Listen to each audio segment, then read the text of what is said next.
are now tuned in to the Lineman Lounge, the world's thickest sports podcast, with your hosts, Mike and Evo. ¿Cómo están, bitches? This is the Lineman Lounge, and that new song fucking slaps. I'm very pumped about that. I am pumped to be here. Evo, welcome in. We got soundboards. We got new songs. We're always trying to improve the show, and we have got a great one today. The Combine is still going on. We are going to get into our first mock draft of the year and just general, dumbassery as we usually do on this show. But, Evo, how is your weekend going? We are back on a Sunday. You've actually had a little bit of weekend to get going into. How you doing? Are you as pumped for today as I am and the weeks going forward? Because, man, we are going to be fucking busy. Yeah, man, I'm doing good. I'm in my Andy Reid fit right now for the off season. Yeah. So the only thing I'm missing is a burger. Maybe that comes later. We'll see. But no, it's been good so far. Yesterday was mostly just knocking out some chores and keeping up with the Combine as much as I can because I don't have NFL Network, but watching a lot of the cut-ups and stuff on YouTube, and then obviously following the stats and stuff like that off of the NFL website of what's going on. And it's been a good Combine so far. We've seen a lot of guys really help their stock, really improve their stock. We're seeing dudes put up great numbers. So I love this time of year, man. I love the Combine. Yeah, it's been insane. This might be the fastest D-line class that I have ever seen. They were putting up some absolute fucking freak numbers. You shouldn't be able to be 280 pounds and run a 4.54 with just reckless abandon, like you're ready to take somebody's head off.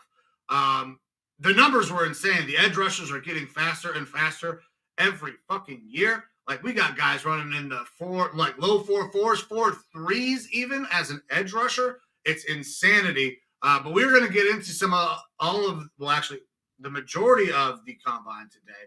We're probably not going to get too many numbers from our guys today, our offensive line and all of that.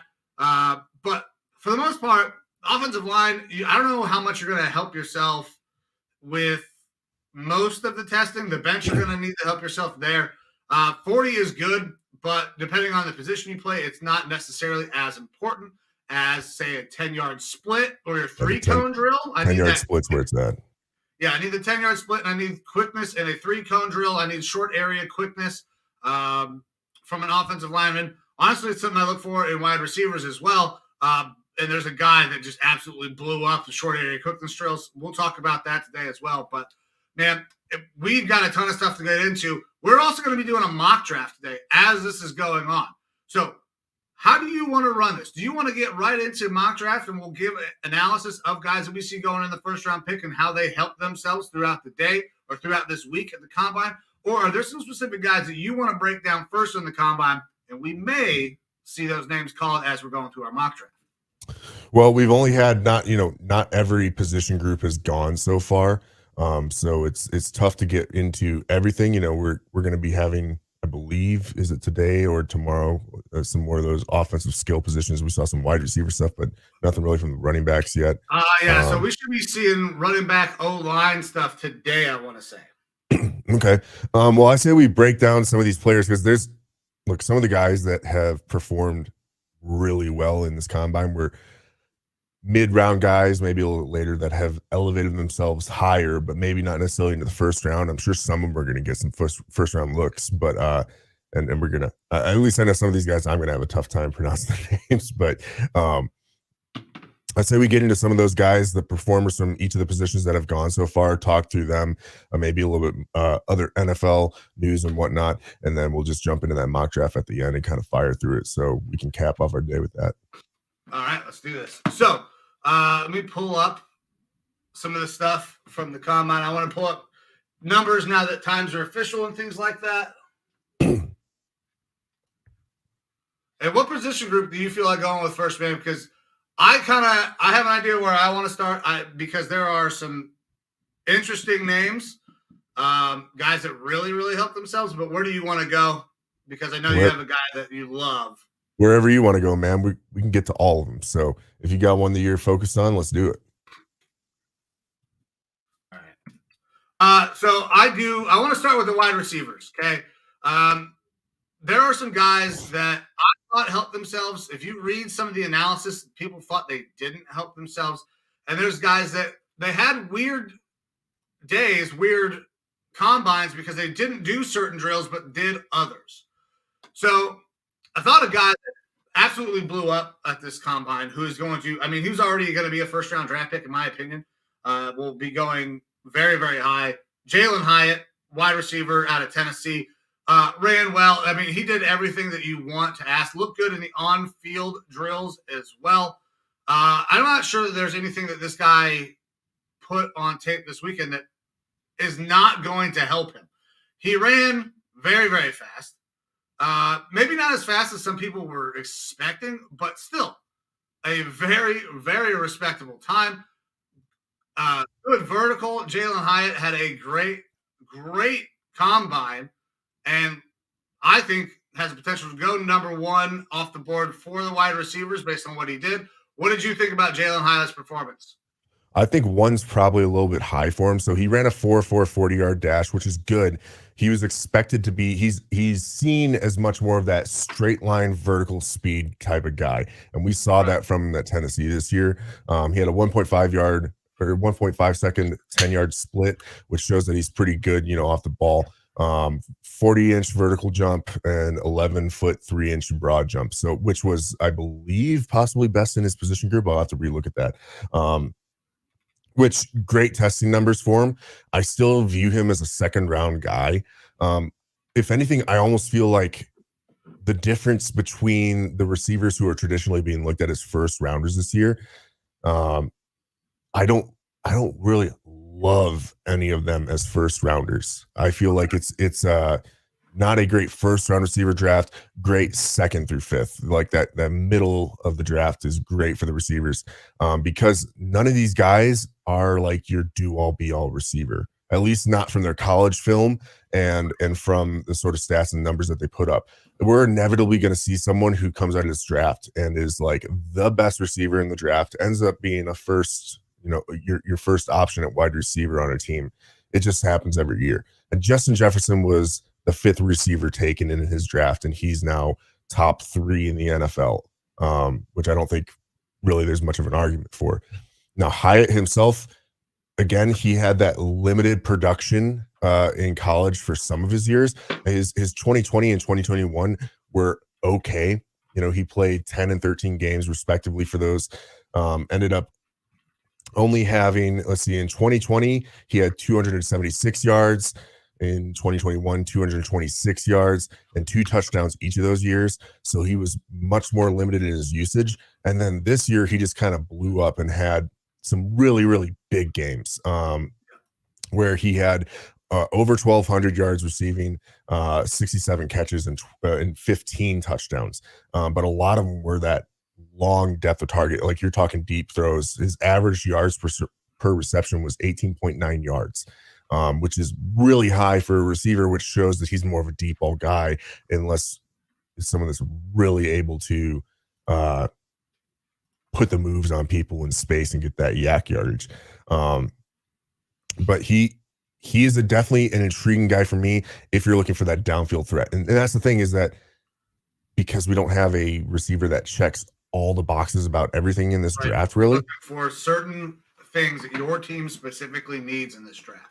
Absolutely. You're looking for those specific traits, and then you hope to fill and plug in those other little gaps here and there with that player, and hopefully can develop otherwise. But if you have a burner like him and you need a deep downfield guy, he showed this year that he is very effective at that. He absolutely did. He was the highest in the broad jump for the wide receivers, 11.3. So he's an explosive athlete, good vertical as well, 40-inch vertical. So he'll go up and get it. I thought he helped himself a lot. Now, you still see this guy as a day 2 or second day pick, second round. Yeah. I think this guy can creep up into the first round. And I think, depending on how he looks at his pro day, has the potential to really elevate his stock. Now, I know a lot of people are really high on the kid out of TCU. big body. He looks so stiff to me. Quentin Johnson looks so stiff running routes that I don't know that I love him. But a guy that I absolutely do love. And when I saw the numbers come out, I was absolutely astonished with how far ahead he was. But Jackson Smith and Jigba, you couldn't catch this guy in a phone booth. He is so incredibly fucking fast in a short area. 6.573 cone drill. That is fucking elite, regardless of the position. 20-yard shuttle. 393. That is fucking elite, regardless of position. Like, it is insane how quick he is in that short distance. Now, he didn't run the 40. I don't know why, but those numbers show me that he can do a lot of things after he gets the ball in his hand, and is very exciting. I wanted to see what his 40 was going to be. We didn't get to see it here. I think we'll see it at his pro day, but those numbers fucking leap off the page because they were so drastically different from everybody else in that group. He's winning by 3/10 in these drills. Yeah, that's where Jackson Smith and Jigba is supposed to be good. He is that intermediate route runner, sure hands. He has got great moves pretty close to the line, in that 5 to 10 yard range, maybe pushing out to 15 yards a little bit, but you're not necessarily expecting to go down and burn people. But he's going to be, he is one of the more put together overall receivers in this draft. Him and Jordan Addison are the two that are kind of like vying for that spot. But for those who maybe aren't following the draft as much, your top talked about receivers who are pretty much all being taken in first round mocks are Quentin Johnson out of TCU, Jordan Addison out of USC, and Jackson Smith and Jigba out of Ohio State. You'll see sometimes mixed in there Zay Flowers, Nathaniel Tank Dell, and then Jalen Hyatt has gotten some run in first round mock drafts because, again, it seems like with Hyatt, he's very good at that one thing, and it's just based on what a team uses a need. The other guys, though, that did well some did well, some didn't necessarily do bad, but one of the guys that is brought up there, Tank Dell or Nathaniel Dell, he ended up running a 4.49. He's a guy that I definitely like because he's very interesting. He absolutely looked like the best receiver at the Senior Bowl. Really, really good juke moves and stuff like that. A baller. He's a dog. The problem with him is he's so small. He's a tiny receiver. He's 5'8", 165 is what he weighed in at. He ran a 4.49, which at that size, you expect him to run 4.4s or lower. I expect him to run in the 4.3s, possibly break into those high 4.2s. So running that sort of a 40, not as great. He did have a 1.49 10-yard split and a 10-foot 1-inch broad jump, which for a guy of his height isn't terrible. He's been talked about after the Senior Bowl, he was getting mocked as like sometimes the third receiver taken. But again, because of his size, I see him as a second round guy. So I'm not so sure that we'll see him in the first round. But again, if a team really likes what he does, they can go for it. The other guy kind of getting talked about in the same light is Zay Flowers out of Boston College. That guy has the same sort of athleticism, same sort of moves. He's a small guy as well. So I'm interested to see what he does. One of the guys that I really liked coming out of the Senior Bowl, who seemed to have himself a pretty good day, especially for his size, is a guy out of Princeton, Andre Osivius. I don't know how to say his name exactly. It's a tough one. He's from Honolulu, Hawaii originally. He is 6'3", 205, so one of the taller receivers in the draft. He ended up running a 4.43 with a 1.52 10-yard split, which is exactly what you're looking for as far as a receiver that's an inch or two shorter than him to be able to run. He's always been kind of seen as that burner. He looked great at the Senior Bowl, one of the top receivers there. 39-inch vertical jump, 10.8 broad, 6.85 3-cone. He's a guy coming from Princeton that is going to need a little bit more seasoning to get ready to NFL level talent. But he's a guy that right now is getting taken, 5th round or so, that in a year or two definitely could develop into your number 3, possibly a number 2 receiver if he really hits the top end of his ceiling. Some of the other names though that I really, really like in this draft, not just in the first round. I already brought up Osavius. Let's see here. I want to talk about Tyler Scott because this is the guy that I started to get on to. I know that you like him. I was a little disappointed with some of the numbers that I saw. I thought he was going to run better. I really, really did. I thought he was going to be a 4.3 guy, but comes in 4.44. Those are good numbers, but I did like athleticism on other places of the field. Like this guy's got a 40-inch vertical, I want to say, and he is not a big man. Mm-hmm. That's a lot of people thought Scott was going to be the fastest receiver in this draft. Yeah. It was expected that he could get down in the 4.2s. So the 4.44 is disappointing. Again, it's not a bad number, and it's weird to make 4.44. Yeah. Hey, you ran like shit. And one thing that we always have to bring up is that you have to take these numbers with a grain of salt. Anquan Bolden had historically one of the worst combines ever, and turned out fantastic. Same thing with Jarvis Landry. Yep. Yeah.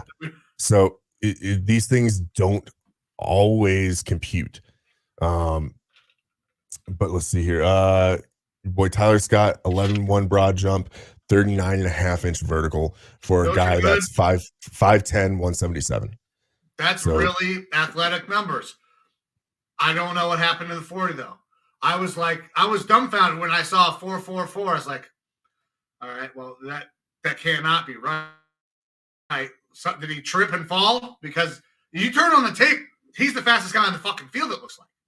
Yeah, and Joe Roxer there, Jerry Rice, he wasn't like huge testing number guy. Some of the other guys, terrible testing numbers. Mm-hmm. Some of the other guys I like, we saw some good numbers out of Rashee Rice out of SMU. He had himself a decent day. He's going to be a good, probably maybe second, maybe works himself into second round, but definitely a third round guy. I don't think he goes any lower than that. And then I've got to work down my list. Cedric Tillman didn't have great numbers. I'm not necessarily expecting him to, not for the type of receiver that he is, but he's obviously one of those guys that I really like as a receiver in the draft. Tyler Scott that you already brought up. Marvin Mims will be an interesting one as well. Had himself a great week. Improved his stock, I think. But two guys that I'm definitely a fan of that are going to be probably taken 4th, 5th, or later rounds is Xavier Hutton out of Iowa State and Jonathan Mingo out of Ole Miss. Those are two guys that both are a little bit bigger body. Like if you're, for whatever reason this year, like it seems like we've got a wealth of really small guys that are good, guys that are 5'10" and below who are really interesting for what they do. Big body guys, there doesn't seem to be as much, so I guess I've kind of focused on them a lot, but they're both in that 6'3" range.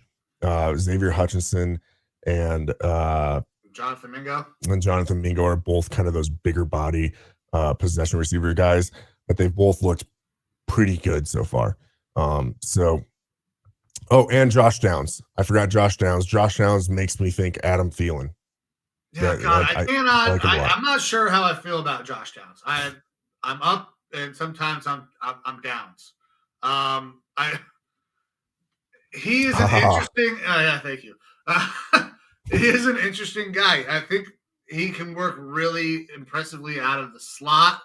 I don't know if you can line him up outside. And I don't know how he's going to play against a really good press man. Like he's not great against the press. Yeah. Outside he did play outside in college, but he does seem like more of a slot receiver in the NFL. What I really like about him is that he's pretty damn sure-handed, great contested catch, good route runner in that respect, and he's a guy you never have to take off the field. He loves blocking as well. He's a dog. But I think this is a guy that you're going to have in movement on almost every play to get him, because you're going to have to create separation for him off the line just because of how good he's not necessarily at at getting off of a jam. He has some of those downsides, I think, with his possession receiver stuff. I've seen from some of the draft pundits. I have so many downs puns running through my fucking head right now. I've seen from some of the draft pundits who really end up liking this guy. They think that his development potential is high, and they're talking second, like he's almost a lock for the second round. I've seen him in 1 or 2 mock drafts going in the first. So it'll be interesting to see what happens with him. Like PFF has him rated quite a bit lower, I believe, than most other rating sites, even though the pundits from PFF really like him. Yeah, well, PFF, we're going to use PFF stuff today. Sometimes their stuff is really awesome. Sometimes it's wildly misleading. But I mean, that's numbers in general when you're talking about, especially going from college to the pros. Numbers can be absolutely misleading. I like Josh Downs, but there are some things that I worry about with Josh Downs. I think if you were able to find him a situation like a 49ers where they can do some interesting things with alignment and motions to free him up, he would be fantastic. Like, I could see him fitting in perfectly with Ayuk, Debo, and CMC, but all of those guys feel very similar, so I don't know if it always continues to work, if they need something different. But he kind of reminds me of that similar type player that can do a lot of things. It's just you have to kind of scheme certain things open because he's not complete. All right. Any other receiver stuff you want to talk about? Not really. I mean, so I'm not a huge Quentin Johnson guy. I love the fact that he is fucking incredibly large. Like, he is a massive red zone threat. He looks stiff to me. I don't know if I love him. I'd rather have a guy who's fantastic getting in and out of breaks. I don't want 50-50 balls. There's been talks of him possibly going, top 15 and being the only one of the top receivers going in the top 15 picks. And it's just because he's big like that. I like it for that. But large. He's not the type of receiver that I'm swooning over as a high first round pick as well. Like, this comp to me feels so much like a Drake London last year. Like, it feels like I don't like him for similar reasons that I didn't like Drake London. Now, Drake London had a good year. Not a great year. I don't think it was the year that people who were Drake Young, not Drake Young. Drake London. Right? Yeah, Drake London. The Drake London, the truthers were not confirmed as he's the next coming, but he didn't have a bad year. And I kind of feel the same way about him. But other than that, man, I got nothing else I want to talk about receiver-wise. Yeah, that's a lot of comps to Alshon Jeffrey for Quentin Johnson, and I think that's his max potential, honestly. I'm not super high on him, but he's a good complement piece. Like, I don't feel like his odds of potentially reaching that number one receiver on the depth chart are lower than I would like. I feel like he will be a really good complementary number two to more of that smaller, faster number one type of receiver. But that's just me. Like, so I could see like a Marvin Jones type number two could maybe blow up and have a massive game because he's so goddamn tall and will go win 50-50 balls, but not necessarily a guy I'm going to depend on to lead my wide receiver core. Exactly. All right, so let's get off the receivers. Let's go to the most important position on the football field. Let's go to the quarterback position, and let's talk about your boy. He's a goddamn athletic freak. He might be the most athletic quarterback that I have ever seen coming into the NFL. Yeah, he's getting a lot of those comps. He's getting a lot of those comps to Cam Newton and Josh Allen a lot. Apparently, he grew up watching a lot of Cam Newton and more so Lamar lately. So I guess his nickname in high school was Cam Jackson. He did have himself a pretty damn good day for what he did. In the throwing drills, he looked all right. He had an absolute great arm downfield. He was slinging the ball on those deep passes really well. But 4.43 40-yard dash for a quarterback. Excellent. A 1.53 split, 10-yard split. He broke the record for vertical jump for quarterbacks, 40.5 inches, and a 10-foot 9-inch broad jump. His which is testing also, numbers, I believe, a combine record for a quarterback. Might be, yeah. I mean, he's in the 99th percentile for his athleticism scores for quarterbacks right now, according to the NFL's website. His interviews supposedly have gone fantastic as well. Like people are raving about him. The hype is only going to keep on going for Richardson right now because he is the most raw probably out of those first round quarterbacks, but has that highest potential. And everyone's looking for the next Josh Allen or Burrow or Mahomes or something like that. Someone who's really exciting. And obviously I'm in on him. I made that clear last week. Yeah. It makes me a little bit sad, honestly, because I told you a while back that I'm starting to grow on Richardson. Mm-hmm. And it's one of those things where I've kind of like wanted to be a little bit quiet about it. Like I want to bang the drum for him, but then I also want to be quiet in hopes that he falls more in the draft. Because not happening now. No, the talks of number 1 overall to like the Colts those are legit now. Those are legit now. I thought it was a joke to start with because, listen, I have not been a huge Anthony Richardson guy. I love his athleticism. There are things in his game as a passer that I don't love right now, but there are things that can be fixed for sure. I don't dislike him like I dislike the Zach Wilson. There are just things that I'm not ready to give up a number 1 overall pick or a top 10 overall pick for a guy that I believe I'm gonna have to wait a year or two on. However, after watching the athletic performance, you can get this guy on the field immediately, and you don't have to put the entire game on his shoulders. There are teams that will definitely consider drafting him and playing him this year to be their starter. But if you can find a team where you have a bridge and you can find a way to use his athleticism to make your team better, a la a fucking Taysom Hill, that is the way that you build this guy up. I'm starting to get a little bit more on board. There are still things I don't love about his anticipation in the throwing game, but like you can see that the physical talents are all there, and by all accounts, every interview he's had has been fantastic. So he's got that side of it as well. Yeah, that's my dream scenario is for my Vikings to find a way to go up and get him. It really sucks because we only have 5 picks this year. Our first round isn't a high first round pick. They better give all of them picks if you think you're going up there. Well, I believe when the Chiefs moved up to get Mahomes, they did 2 firsts, their first that year and the next year, and 2 third-round picks. And they jumped, up to 15 from in the 20s, I believe.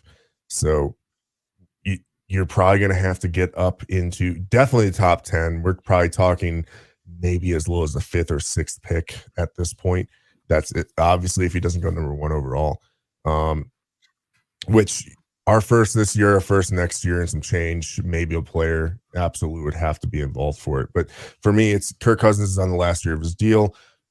Cousins, for what he is getting overpaid. You are able to just ride out that contract, and that gives Richardson his 1 year to learn behind a good offensive coordinator. And for me, the Vikings, it always sucks having to give up that much draft capital when you don't know for sure that you're going to hit a home run. But we've got to do it sooner or later. Either we are going to run out of time with Kirk and we're not going to have a quarterback and we're going to be bad.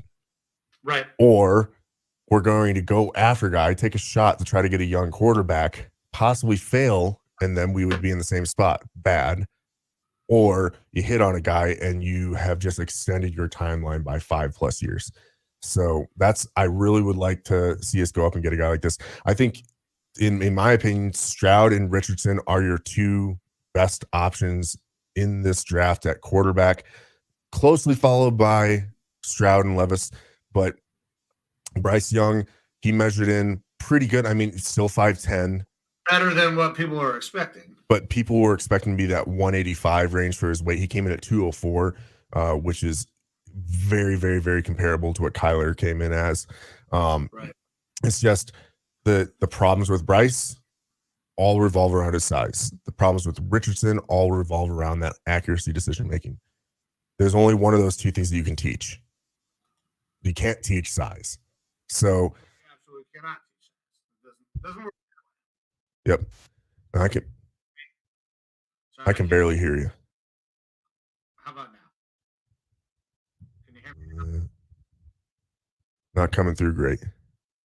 Okay, yeah. Producer Amber is giving me some saying I sound like I'm really, really far away. You got further. Okay.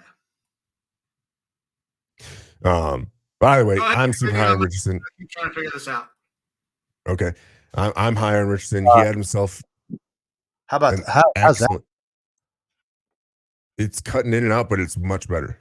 Okay, sweet. We'll go with that one. Yeah, perfect. But yeah, he had himself a day. I think that he's definitely worked himself into that first overall pick conversation. And like you said, he could, last week there was the talk of do we actually take him and start him right away? Best situation would be to have him sit for a year. Mm-hmm. But I mean, there's reasons to get him on the field as well. If you have more design plays for him in that first year, he's going to be able to be successful with that. We saw that at Florida with an absolute dearth of talent, like nothing there. I've watched more cut up and film stuff from like Quarterback School, one of my favorite YouTube channels. That's good. It's very good. That's one of the things that he consistently says is that it seems like his eyes are making the correct reads. But the ball doesn't get out. He's too early to take off on a lot of these situations. And it might be because those receivers are so terrible where he's like, that guy's getting open. He might not catch it, but I can run this first down, and ends up doing that sort of stuff. Like which you kind of want to see from your quarterback, put the team on your shoulders. I would really love to see him with NFL talent around him. That's where I'm at. I think that's going to, and also you got to remember the guy has 1 year as a starter. Like, yeah, it needs more football. Needs to play more football, man. His growth potential is still there. He's very young in his quarterbacking career. So, some of the other quarterbacks. He had a great week of workouts. I mean, I think this guy has potential to go number one. Definitely goes in the top 10 now. I still think that there are a lot of question marks in this time. This guy needs some time, but the raw abilities are definitely there. I always get worried and I get scared, and I have these incredibly correct picks about quarterbacks who fucking come out of nowhere and then get drafted super, super high. Anthony Richardson does not come out of nowhere like a Zach Wilson or guys like that before him who just blow up during the draft process. People have known about this guy and his athletic ability for a long time. I think everybody sees the athlete. They're waiting on the quarterback to show up. That's our first year doing the pod. I remember talking about him when I was looking for different quarterback prospects, and I ended up kind of settling on Des Ridder as a guy that I was really interested in. I remember seeing some of the stuff from AR-15 at the time. I know he's wanted to drop that moniker, but I still fucking like it. Yeah, I do too. I remember watching some of his plays at Florida, not last year, but the year before when I was looking at Ridder and stuff like that. And I was like, oh, this guy's interesting. I wonder what he's going to develop into. Not the biggest step last year, but there's enough there for me to, enough meat on the bone for me to chew on where I'm liking it. Yeah. I like when guys use their athletic ability. It worries me that you are this late in the process about to be drafted. Then people are like, oh my gosh, look how awesome this guy is. Scott flies up the draft board. And then because he's got excellent arm talent, he does all the really special things, really special, but can't do the normal things a la a Zach Wilson. I don't think that we're going to run into that situation, but those are concerns that I have is like, I need more quarterback play and I don't need less athleticism, but I want more quarterback. Yeah. Now we'll get into some more of these top guys. One name that I wanted to throw out, not necessarily because he had like a great combine or anything, but he's just like my favorite mid-round quarterback guy that I feel like comparisons well to your top end backup type of guy. He could end up being a Purdy. He could end up being a Taylor Heineke type of guy, and that's Jake Haener out of Fresno State. I've heard a lot of good things. What people like about him, the Senior Bowl did well. That he is just he's not the prototypical size necessarily they want. He's only 6'2", 207, but he has a good arm and he is a consummate leader. Like the guys really rally around him on his team. Which is what I like to see. So if you're wanting to take a flyer on a guy, round 4 probably is his range where he could get picked. To have a top end backup guy or someone who can maybe develop into something a little bit more, probably never going to be your top 15 quarterback. But Jake Haener, I really like. But going back to some of those more top end quarterbacks, your guy out there, State, Stroud had himself good interviews as well. Looked pretty good through everything, but one of the guys that I know you want to talk about because he's a little bit weird and quirky probably is Will Levis. Yeah, with the cannon for an arm. So listen, I like Will Levis. You guys have heard me say for a long time that I like Will Levis. I didn't know that Will Levis was a fucking psychotic human being who was deathly afraid of milk and put mayo in his fucking coffee. It eats bananas unpeeled. Yeah. So, okay, listen. I'm good with people being quirky. Like, I love baseball. There are quirky baseball players. There are quirky people in the NFL. But you know who those quirky people typically tend to be? It's like your pitchers and your offensive linemen, guys that don't necessarily have a ton of limelight and are expected to be the face of your franchise, who are that quirky where they have screaming fits and hysterically cry if they see milk. That's a fucking problem. Like, that is weird. You cannot have that as your face of your franchise, I don't think. And I love Will Levis's talent. They've been doing it up in Green Bay for a while. A little quirky monster up there. We just only hear more about it now.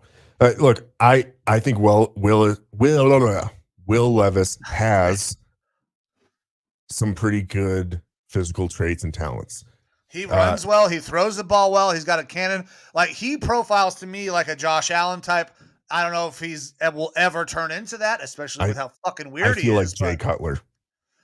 Okay. So, but Jay Cutler, like late career Jay Cutler, where he's fucking smoking Jay and just a weird, quirky motherfucker, not fresh, young out of Vanderbilt Jay Cutler with a crazy rocket arm who maybe runs teammates the wrong way. Like, he's smoking Jay already, and he hasn't started his fucking career because of the weird shit. Yeah, that's of the first round quarterbacks, he scares me the most, honestly. Now, he's one of the more physically talented guys with his arm, but my God. Yeah, this stuff doesn't help. Before all this information really came out, I was still a little bit worried about him because I can't get a great read on him. I like all the physical stuff, but for whatever reason, the eye test just doesn't do it for me. Like, I feel like there's going to be a letdown in the NFL. I could absolutely be wrong. I was wrong about Josh Allen. I'll bring that up every time. I really thought that it was going to be a waste because of how inaccurate he was. And he's, obviously turned out to be fantastic. I love him as a quarterback. But Levis, just before all this stuff came out, I wasn't so sure about. Now I'm even less sure because who the is scared of milk? Yeah, I don't fucking understand. The boy don't like titties. I'll tell you that much. Yeah. Like, I told you in our text message, I was like, if he's in these interviews with the teams, they need to see how he works under pressure. They're just going to be sitting back, having him draw on the whiteboard, draw plays out. And they're going to be shooting with super soakers filled with milk just to see if he can fucking hold himself together to try to put these plays out. Like, that a player is going to go on the field, like a defensive lineman is going to be on the field. He's sitting there looking mean and growling and everything at him when he gets under center. And then the defensive lineman is just going to let that milk that he's been holding his mouth out pour out of his mouth down his face. And Levis is going to crumble. Or maybe not. Who knows? I don't understand how you can be in a locker room your entire life and have this be a thing. Because I promise you, now maybe our generation is just a bunch of fucked up people. But if you find out a guy on your team even is afraid of milk, there is no way that you do not fuck with him just constantly about his fear of milk, bringing in bowls of cereal and shit just to fuck with him. I don't understand how you make it through locker room culture having this happen. It cannot be real. I still feel like there's a chance that this is not real. It can't be. There's no way. It sounds like it's like a joke for sure. It's got to be fucking fake. I cannot. It just, when you think about what that life would be like as the starting quarterback of a very good high school team, of a fucking Division I college team, and potentially now a pro team, there's no way that this is real. There's no fucking way this is real. Well, maybe he just has like a severe case of lactose intolerance or something like that, you know? He doesn't want milk around him. This has got to be overblown from what it actually is. Maybe. If he gets even, you know, it's like peanut butter allergy or peanut allergy or something like that, you get too close to it and you just start to swell up. Maybe for milk is like lactose intolerance for him. It's like he's 5 feet away from him. He's just shitting his pants. Like, I don't know. And he's worried about absolutely destroying himself on the field or something like that. I don't know. I'm so glad we got the sound machine going again, by the way. Absolutely. So I don't know, man. It is weird. He obviously had a great arm out there as far as speed, 59 miles per hour. You also had Stetson Bennett go out there. Stetson Bennett. Okay, let's talk about Stetson Bennett for a second, because a guy that I expect to not get drafted actually had a really good week. Like, has performed well, threw well, interviewed well. He's an older guy, smart guy, very well spoken. Showed that he has some arm talent as well. Obviously, he's won 2 national championships. Is there a possibility you take a 7th round flyer on a guy who's a career backup? I think so.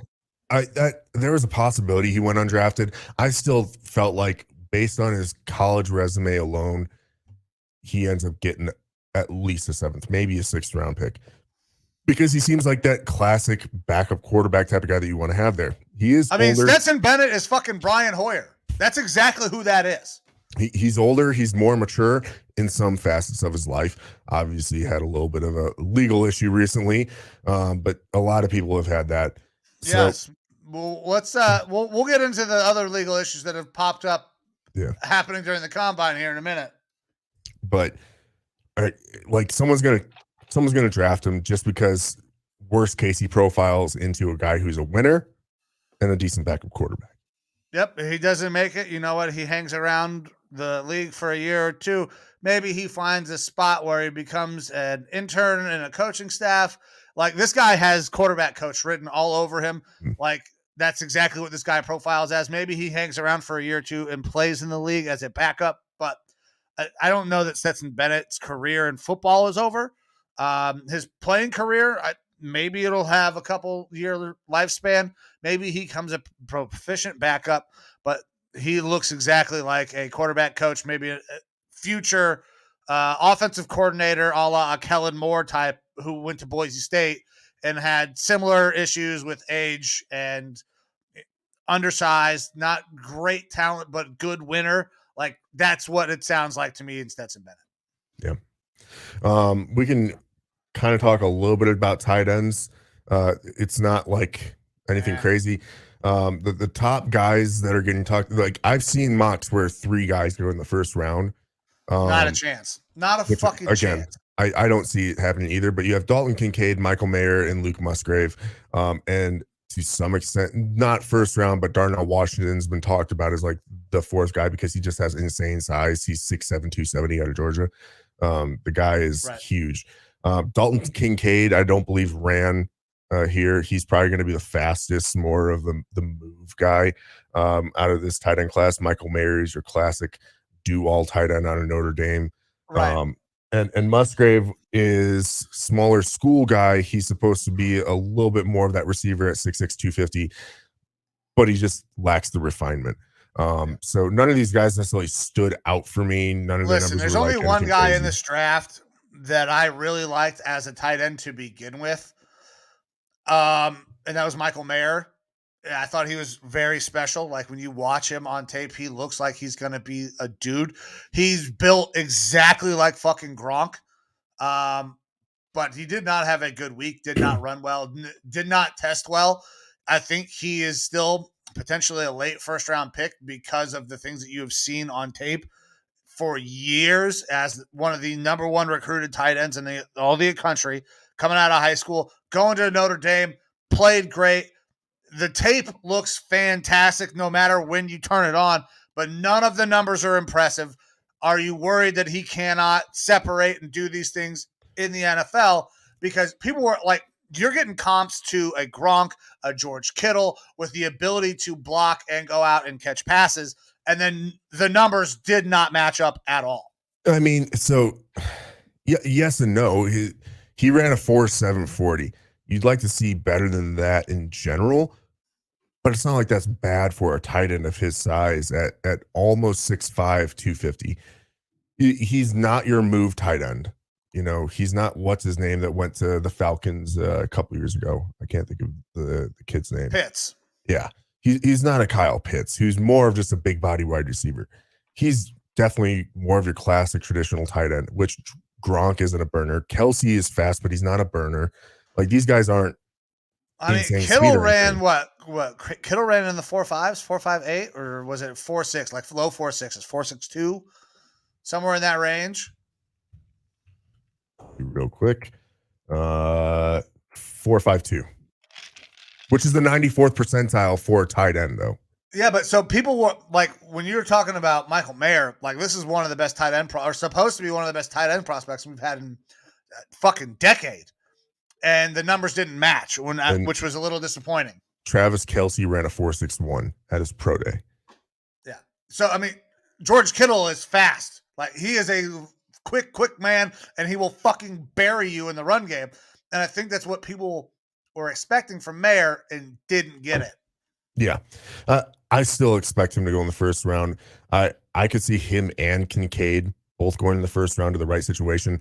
The most mocked spot for a tight end right now is to the Packers. The Packers are going to do whatever they're anyone's choice, or they just take whatever they. You sound like a fucking robot right now, by the way. Well, it's not my internet. I can tell you that. Okay, well, that's because I'm plugged in, and I don't have any symbols. So but the it's Packers, StreamYard, yeah. So Packers looking for a tight end. They need weapons. They need something. They have a bunch of rookie young wide receivers, so they probably won't go that route. They'll look for another pass catcher and a tight end. That makes sense to me. Mm-hmm.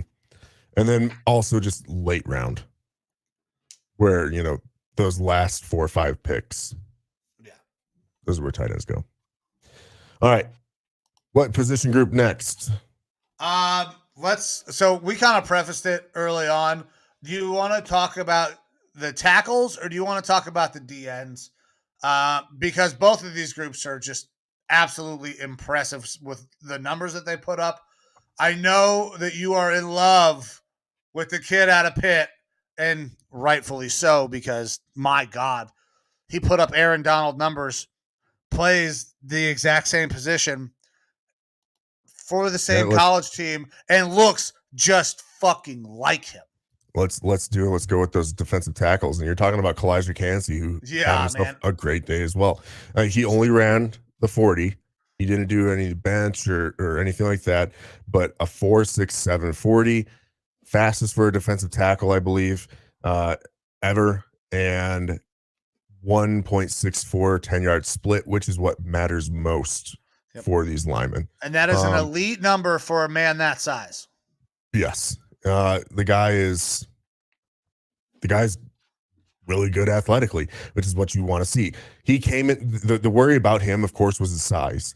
He was listed as 6 foot and about 280 in college. Right. And people were worried he was going to come in and he was going to measure in at 5'11" and 3/4, be under 6 something like that. Well, measured in at 6'1", 281. So my worries about his size have diminished greatly. Like And I think that's going to be the same for most NFL teams. They're going to be like, okay, this guy is a great 3-tech or someone who can move to a defensive end spot in a 3-4. That is a 3-4 D end or a penetrating 3-tech in a 4-3. Yes. Exactly what it is. And that was his biggest thing in college was he was great at penetrating. He was great at getting after the quarterback. So with that size, I don't know that he necessarily needs to add more weight because that could take away some of that athleticism. But we've seen smaller guys do this before in Aaron Donald. We've seen it in John Randall in the past. You can get good production out of these guys. They are just few and far between. But when you find them, they are big time difference makers. And Kalijah Kancey absolutely looks like the difference maker right now. The height weight turned out great. The 40-yard dash, phenomenal. You can't ignore that sort of stuff. And I think he's a lock for the first round now. Yeah, I don't see how you don't take him in the first round. Aaron Donald was not projected to be like what Aaron Donald is. There were massive concerns. But now that we've seen that mold, I think teams are less concerned. Like, okay, so this guy, granted, he is maybe a little undersized for a defensive tackle. Like, I'd like to see 6'3", 295, but I'll take 6'1", 280, considering the thing, it's proven that this can work. Mm-hmm. That we've seen a shift too in the NFL in the past 2 or 3 years. Smaller defensive linemen who are able to be faster, get after the quarterback in such a passing league has become a bigger deal. That's why we saw a little bit of a resurgence of the run game last year because some teams are wising up to that. You're able to run better. Starting to run more power and gap schemes because you can roll over a smaller D tackle. Absolutely. So the NFL is shifting towards these smaller guys, which means Kancey fits in well with that. The NFL is also adjusting and trying to become a little bit better at running the ball. And that's I think we're going to see even more running back prowess come back a little bit this year. A little bit more balanced to a lot of offenses. But either way, Kancey looked phenomenal. Anyone else out of this tackle group that really impressed you? Breesy is how you say his name? Brian Breesy, I want to say. Bresay. I believe is what I've heard his name pronounced as. I can't say for sure, though. Yeah, so put up good numbers testing. Production was okay throughout his time at Clemson. This is a guy that I feel like is going to be fairly decent, but he is so fucking long, which is interesting for that position. Like, if he extends his arms, he's going to be able to drive you back into a quarterback, but is he so long because he's only 300 pounds and he's fucking 6'5". It's a weird, he seems like he needs to be heavier to play that spot because I don't know if I can have a 6'5" guy at a 3 technique it's just a weird alignment for me, but he put up great numbers. Yeah. I don't like him. He's going to go to the second round. He's considered a project still. A lot of the analysis, people were very high on him because of the measurables, his size and everything is fantastic. I actually think it kind of hurts him a little bit though for the position he's playing. 6'5", not even 300 pounds. The thing that gets talked about with him is that he uses all his size to throw himself into the lineman in front of him, and then he'll sit and wait for something to happen. He's not a playmaker. He's a person that waits for the play to come to him type of thing. Yeah, engage and then shed. Which he can do because his arms are so fucking long. Yeah, that's great as a complementary piece on your defense because not everyone is going to be a Pro Bowler. But when the guy's been talked about as a first and second round pick a lot, it's not something that you want to see unless you think you can coach that into him, which some of the talk was that Clemson might have not asked him to do that. He had himself a decent combine. I'm not super high on him because I never really saw it in college. So we'll see. One of the guys that I really liked, thought he had a great day was Javon Dexter Sr. Out of Florida. I've been a fan of him as a mid-round nose tackle type of defensive tackle. He's 6'6", 310, big dude. Ended up running a 4.88 at that size, which is great for that size of a defensive lineman. 1.81 10-yard split. Again, not bad. 7.53 cone and bench press 22 times. He's the guy that I would say is third to fifth round and gonna do pretty well for someone out there. Like he's a big dude. Now, when you're looking at D tackles, so obviously the 40 is important. The 10-yard split is more important than anything else when you're talking about this position. But I'm a big guy when it comes to the bench. Like, I don't know that bench, for the most part, makes a fucking shitting bit of difference except for two spots.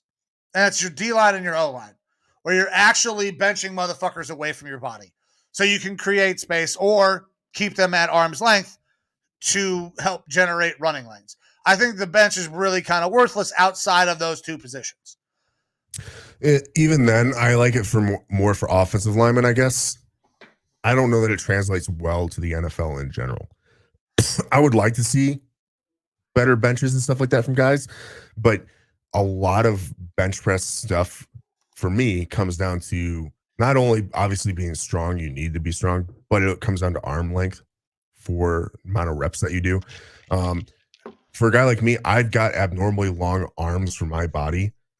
So bench press is more difficult for me because I'm having to move that bar a lot further distance wise. I'm disappointed.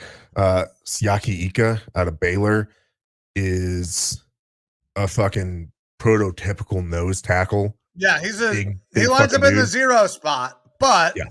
Didn't bench. He's got shorter arms, didn't bench. I was really hoping to see him bench because I thought that he probably could have been one of the or have the higher reps out of this group. Ended up not benching. Mozzie Smith put up fucking fantastic numbers, 34, but does bench make you think, okay, Mozzie Smith is a guy that I can go and get in the 3rd, 4th round, can help kind of plug and play, because I don't think this guy is he's not a highly touted prospect other than the fact that he's incredibly strong apparently. I actually think that his stock has been rising, and the way that he performed at the combine so far actually is only going to make it rise a little bit further. Now, all he did was bench, but yeah. With the pro day and stuff and what he's expected to do there, he's 6'3", 323. He's a guy that can project to both a nose tackle or more of your A gap type guy. Yeah, he's a 0 or a 1 technique. He's going to line up on the nose. He's worked himself into probably a 2nd round pick at this point. Man, I still don't know if that's. I mean, so I like this kid, and I love the bench numbers. The only two places where they make sense for bench numbers are O-line and D-line. D-line, I agree, is less important than it is for the O-line, but those numbers are good. I just don't know if that makes a huge difference. I love seeing those numbers, though. It's a strong fucking kid, and to be able to push yourself to put 34 reps at 225 is insanity, but I don't know if it makes a huge difference. Like some of the guys that we talked about, their numbers were in the low 20s. Yeah. Yeah, I don't know. A lot of those lineman spots as well are really focused on core, ass, legs. Like you got to have that positioning. I need to know how to position my body. I need to have my feet, my hips, and my hands in unison, and then I don't necessarily need to out muscle you. I'll just out technique you. Yeah, that's why I don't know that it translates super well to the NFL. It's if they have good numbers, cool. I'll lean on that a little bit. If they have bad numbers, I'm not super worried about it. If they're pushing less than 20, I'm worried about it. If you have less, if your technique's not great and you have low numbers, then I have concerns. If you have good technique and you have low numbers, okay, I can work with that, especially because I'll get you in the weight room and I'll get you stronger. If you have great numbers and terrible technique, that also worries me because, I mean, you just spent 2 to 4 years in a college program, probably a big-time college program. We should have a little bit more technique right now. There are different ways to kind of weigh what it is that we're seeing with some of these numbers, because you look at a guy and say, oh my God, he benched fucking 34 reps. He's so strong, he's going to just move people out of the way. That's not necessarily true. Yeah. Again, I'm not super worried about the bench for these guys. It's nice to see it when they have it, but I'm not worried when they don't. Any other defensive tackles you want to go over before we hit up these edge guys, these DNs? No, let's get to the edge. All right. So there's two big performances out of this group, I would say. Nolan Smith and Adatomiwa Adebware. That's the tough name that I was talking about earlier that I struggle with. Both had fantastic performances. Nolan Smith, more of that stand-up edge linebacker type of edge defender, 6'2", 238. So a little bit slighter, which is why he's the stand-up edge in a 3-4. 4.39 40-yard dash with a 1.52 split. The guy, I believe, had better numbers than like Christian McCaffrey. Yeah. In his 40. And not only that, he ran a 4.44 on the screen and was fucking furious, like talking to himself, yelling at motherfuckers on the phone, like, God damn it, I just fucked up my whole combine when he ran a 4.44 as an edge, which still would have been absolutely asinine numbers. And then he finds out he runs a 4.39. He's like, oh, that's pretty good. You know, I thought I was going to run better. I was running in the 4.3s and I was training.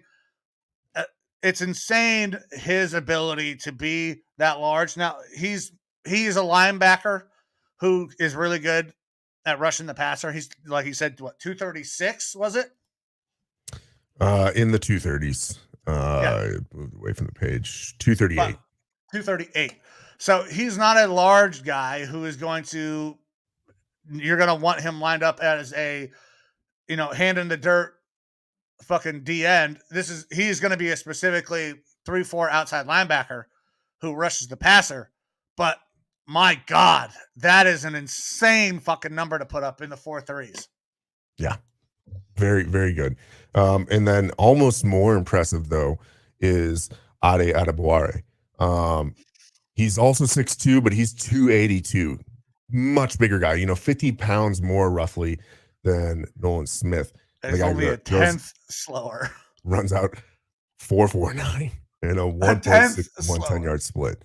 Yeah, the guy is nuts. Yeah, this is another guy where he was talked about as being a second or third round pick. Yep. And now some people are saying like, maybe he works himself in the late end 31. Of the first round. Yeah, like I think this guy could work himself into the late first round.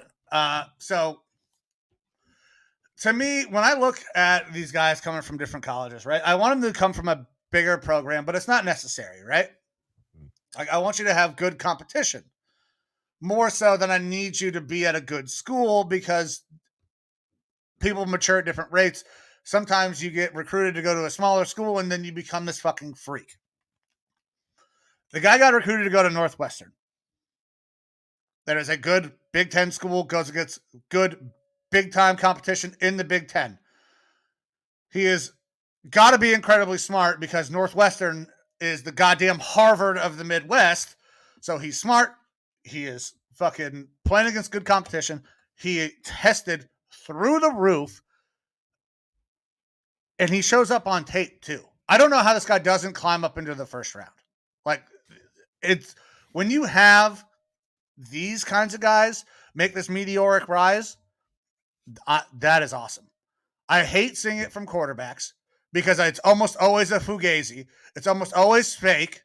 But when you see a DN do this or a D tackle, you're like, oh my God, how did we not know that this young man was this fucking talented? I don't know. He's slipped under the radar. I had seen him climbing some boards recently, and then obviously this combine performance I think is only going to shed more light on him, and just he's going to rise pretty quick. Like I said, he's second round floor for me now. We could definitely see him working himself up into the end of the first round. Yeah. So I mean, his production, from what I'm seeing here, they say his production wasn't necessarily great at Northwestern. Northwestern is a tough spot to play because you're playing against big time competition. But man, like when you see those measurables, like this is a position where measurables really matter to me. Is it D end? Other positions, not necessarily so much because there's a little bit more nuance. If you can learn how to fight with your fucking hands, if you go take up boxing and you can run that fast at that size, you're going to be deadly lethal at the NFL level. Yeah, for sure.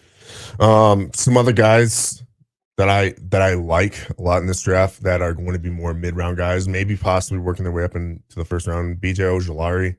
A lot of people raving about him. I've seen him mocked in the first round for a while now, but typically he's usually that second round guy.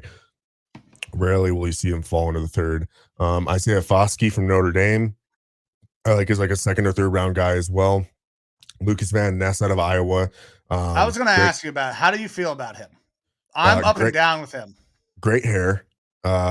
He's a hockey player, which you don't hear about much. Hockey player who transitioned to NFL or to football in general. Will be transitioning to the NFL. Yeah, I like him. I do. He gets mocked in the first round a lot. I'll be surprised, honestly, if he falls out of the first round. He's not going to be one of the top end guys, but he is a plus starter and a staple on a line for a long time. I don't think he's going to be like the pass rush guy or anything like that. Right. He's more of a run defender, but he, with not a ton of moves, but he's just through his college career has been consistently good the whole time. And I think that he's just going to be a stable part of someone's defense. Yeah. This is not I don't see him as a pass rusher either. This is a guy that you set out at the other side. He sets the edge. He reminds me a lot of a Jadeveon Clowney later in his career, where he's setting the edge, good in defense, and occasionally will get after the passer and get a couple sacks. But he's not necessarily a pure pass rusher, but he's somebody who will be very productive on your defensive line. I think he still goes in the first round. I like the numbers. The numbers were pretty damn good. I mean, he runs a 4.58, and he is a large man. So he has athletic ability. He just didn't have a ton of production, necessarily getting a ton of sacks. So, I mean, 6.5, it's not bad for a D end. I'd like to see a little bit more, but he's not necessarily that profile. And that's why he falls a little bit farther down into the first round. It's because he's not necessarily going to affect the passer on every play. Mm-hmm. I like him. I like if he were to be taken by my Vikings, I don't think he's necessarily a scheme fit. I think he's more of your classic 4-3 type of defensive end. But he's someone that in a 4-3 system later in the first round, you feel really comfortable with. Like you're not really having to worry about his floor. All right. You want to look at some linebackers? Yeah, let's look at some linebackers. All right. Tell me who you really enjoyed, and then I'll go from there. Well, it's going to seem a little bit silly because he, surprised people with his speed. But Owen Papo, he's a guy, again, that I've kind of been quiet on. He's one of the guys on my list of players that I really like that I've been watching for a couple of weeks now, and now the cat's out of the bag with him. I think that he will be at worst a high-level special teams player. He's not a huge guy. He's 6 foot 225 for a linebacker, so he profiles at a smaller linebacker. The guy was a big-time fullback through high school and college as well, but played a bunch of linebacker. His physical traits are great. 4.3, 940, 1.52 split. 29 reps on the bench for a linebacker. You're beating out some of these defensive linemen and stuff like that for that strength metric. What's great as a linebacker, he's just undersized. What I like for him is that this is a guy that you probably can get in the 4th and 5th round. And if you want to mix in some fullback in your team a little bit, I think this guy can go out and play some offensive snaps for you along with defense. Like you're getting a multi-tool out of him. Great special teams player, worst case, rotational possible, like passing down sort of linebacker, and maybe some offensive production, which is why I really like him. He's more the gadget guy for me. He's more the complementary piece. He's not a guy that I'm drafting to be a starter for me. He could get there, but I'm not expecting it. That's just a benefit if that happens. So I really like the way that he performed in the combine this year. Trenton Simpson looked fantastic. Really like what I saw to him. And then another smaller, not necessarily small school guy, but Tulane's Dorian Williams has been a guy I've been watching for a while too. He's definitely that smaller type of linebacker, really good in coverage. He's 6'1", 228, but really good in coverage and ran a 4.49. Looked great doing it. So one guy that I really liked, and it's interesting that he's profiled the way he is, Yasir Abdullah out of Louisville. This is a modern day linebacker, in my opinion. He's a little bit bigger, 230, almost 240, runs well. Ton of production at Louisville as well. I mean, he's able to generate pressure. He's making a ton of tackles for loss. I think this kid has the ability to be really special. I don't think that he's being mocked super high. I haven't seen too many mocks where I see his name up high on the list, but put together a great fucking week at the combine. I mean, he's running 4.47, vertical, good vertical, 36 and a half inches. His broad jump shows you how athletic he is at a 10.9. I like his ability to do a lot of different things. I think he can be a 3-down linebacker, but I don't think he's necessarily there yet. But I think he's a guy that could be creeping up my list. I need a fast, strong middle linebacker, somebody who can play in this Cleveland Browns defense for Jim Schwartz, and I really like Yasir Abdullah for that. He gets profiled a little bit more into the like an outside linebacker by a lot of places. The highest that I'm seeing him going is like pick 150 and stuff like that. And I think it is just because of his size. Again, we're talking about a different type of NFL where, one of the linebackers we can talk about here is Jack Campbell, who I really like, but that's because I'm so ingrained in like the old school style of linebacker in football. Mm-hmm. And that's what Jack Campbell is. He is your old school 3-down middle linebacker at 6'5", 250. He reminds me of a guy I played with in high school football, ended up going to Ohio State. Can't think of his name. James Laurinaitis. To me, he's like a James Laurinaitis type of clone. Campbell put up great I have numbers. a little number 33 Jack Laurinaitis jersey over here up on the wall. Yeah, Laurinaitis played Wyzetta football in Minnesota.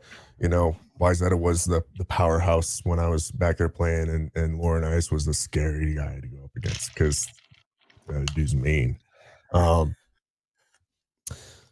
I like Jack Campbell a lot. Jack Campbell doesn't fit in as your prototypical linebacker in today's age. In football, though, you're looking for a lot more faster, twitchy guys, good in coverage and stuff like that, which is why we're seeing a lot of these smaller linebackers showing up really well and getting picked a lot higher. One of the guys that kind of melds, and I already brought up his name, melds a little bit with a mix of smaller but not that small is Trenton Simpson, who had himself a pretty good time out there. He's 6'2", 235, ran a 4.43, great 40, 1.55 10-yard split, and bench 25 times. He's a guy that I've really liked in this process. He's not going to go first round. He's going to be a second rounder, but he's going to be a above average starter, I think, when it comes down to it. But one of the things I really like about him is his background and his dedication towards like morals with stuff. Like he always talks about if you start out to do something, you finish it. Don't make excuses. Why not? And a big part of that comes from his family background with his dad. I don't know if you know anything about his dad. Trenton Simpson's dad spent 26 years in the Army as a Ranger, 17 deployments. When you get some of these military kids, they get some of these strong morals put into them. You see that with the running back up there in Green Bay, and Aaron Jones, things like that. Like these guys are kind of built different as far as like a character aspect and a drive. And Trenton Simpson seems like he's got a chip on his shoulder where he doesn't necessarily need it because he was good in college and he's looking like he's going to be good in the NFL too. All right. Any other linebackers that you want to talk about before we move on? One guy that I'll bring up that gets mocked too high, and I think it's because of his brother, is Noah Sewell. The brother of Penny Sewell, offensive lineman for Detroit. I will admit that earlier in mock drafts and stuff that I was doing, I was like, oh, Noah Sewell's available. I'll take him. That sounds like that's a name I know. I don't think he's good. I don't think he's good at all. I think he's pretty terrible, actually. Coming out of Oregon, he ran a 4.64 40, which isn't bad. He didn't do anything super impressive other than bench pressing at 27 reps. Three-year starter, and he's got good size for a middle linebacker, but he's very limited as far as his actual physicality. I feel like he's slow on the field, takes on blocks rather than fights through them. He doesn't have great pursuit. Like, I'm not a big fan of him. So he's a guy that people are going to kind of latch onto him because he has a football pedigree type of name with Penny, but I'm just not a fan. Okay. Yeah, I mean, I don't watch a lot of Oregon football, so I'm not going to sit here and say, oh, he looks like this on tape, because I don't know, but I can tell you that the numbers are not great.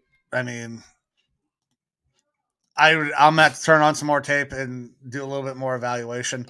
I tried to watch a little bit more Oregon tape because there's a guy, Forsyth, that I might like. I think I like center position. He's starting to be noticeable, for sure. Oregon is a tough place to watch all of their games and see what they do because they fucking play out in the Pac-12 and their games are on so goddamn late for the East Coast. So it's a team that I have to do a little bit more deep digging on. Yeah, I think I like Forsyth. Not obviously like a high pick at center, but he's one of those mid-late round guys that I think is going to be an average starter in the NFL. Could be an average starter. Okay. All right. Where you want to go next? Cornerbacks, defensive backs? Sure. Let's go. Let's look at corner / defensive back. All right. So we had, I believe, our fastest time out of DJ Turner, cornerback from Michigan, for the 40, 4.26. He's a guy that's probably going to turn into an average, above average, like your number 2 type of cornerback in the NFL. I like him. He's, to me, has flown under the radar through the process. Like, if I'm doing mock drafts and I want a cornerback kind of, 3rd, 4th round, I feel like I can normally get him there. People aren't focusing on him. I'm hoping that the 4.26 doesn't turn too many eyes and people are like, oh, who's this guy now? Because I feel like he's just a solid dude. It's a weird cornerback class. A lot of guys who are shorter, slider in frame. I was going to say, we don't have too many guys built like a sauce in this who are long, lean, that the NFL is kind of starting to transition to. We're starting to see much taller guys play corner, and that frame, and we don't see a ton of that in this draft. Right. But what I do like in this cornerback class is I feel like you've got 3-4 guys, probably 4, that are really solid first round talent. And then you have contributing starters all the way through like the 5th round. I feel like the cornerback is possibly the deepest part of this draft. But you don't have a ton of guys that are going to be the top end. You're going to have a lot of very good nickel corners, which are all, it really needs to be considered its own position at this point. Yeah. The way that nickel corner is used in the NFL. It's a different type of size players. Smaller is okay. You don't need to have the insane speed or anything like that. You got to be able to cover all these underneath routes. And I think corner is becoming a little bit more of a hybrid or a different position. Tons of guys who profile extremely well in nickel. Tons of guys who profile well as your number 2, not necessarily on an island type of cornerbacks. I really like the top 3 guys: Devin Witherspoon, Christian Gonzalez, Joey Porter Jr. All love them. Deonte Banks is quickly working his way into that realm for me. Is where I'm not talking about a top 3. I'm talking about a top 4 at this point. You got guys like Tyreek Stevenson out of Miami that I really do like as well. I like Emmanuel Forbes. He's just too small for what I'm wanting in like the 1st round, even though he gets knocked out there sometimes. And then a Tre'Vius Hodges-Tomlinson, really like him as a slot guy, but slot only. Cam Smith, I liked it early in the process, but I'm turning out to kind of like his teammate Darius Rush a lot more. I think Cam Smith had good production earlier in college, didn't look great towards the end of this last year, and Darius Rush has just slowly been ascending the whole way. Keely Ringo interesting guy from Georgia. I was going to bring him up because we were just talking, saying there's not too many guys in this draft at the cornerback position who have that length, that size, the new kind of prototype where people are wanting to go to. But Keely Ringo is that kind of guy. I mean, he's 6'3", runs well. I think that obviously 6'2", 207. And he ended up running top 3 or 4 for the cornerbacks in the 40. 4.36. 4.36. That's good numbers. He is a long guy. I think that if you're looking for somebody in that mold, that could be a good get for you. I think there still needs a little bit more grooming, but we saw him play pretty damn well, especially late in the season, going up against an Ohio State and in the national championship game was fantastic. So I think that's a guy that is going to be probably moving up draft boards just based on his measurables. His run time along with his size is going to be something that teams are going to covet because there's not a ton of them out in this draft. Yeah. He's a little bit of that bigger guy. Christian Gonzalez, obviously going to be a first round pick. There's a lot of talk about him going as the first overall cornerback. But those top 3 guys get intermixed all the time as who's going where, because again, it's kind of like what fits best with your team. Mm-hmm. One of the guys that I definitely like is Kai Blue Kelly.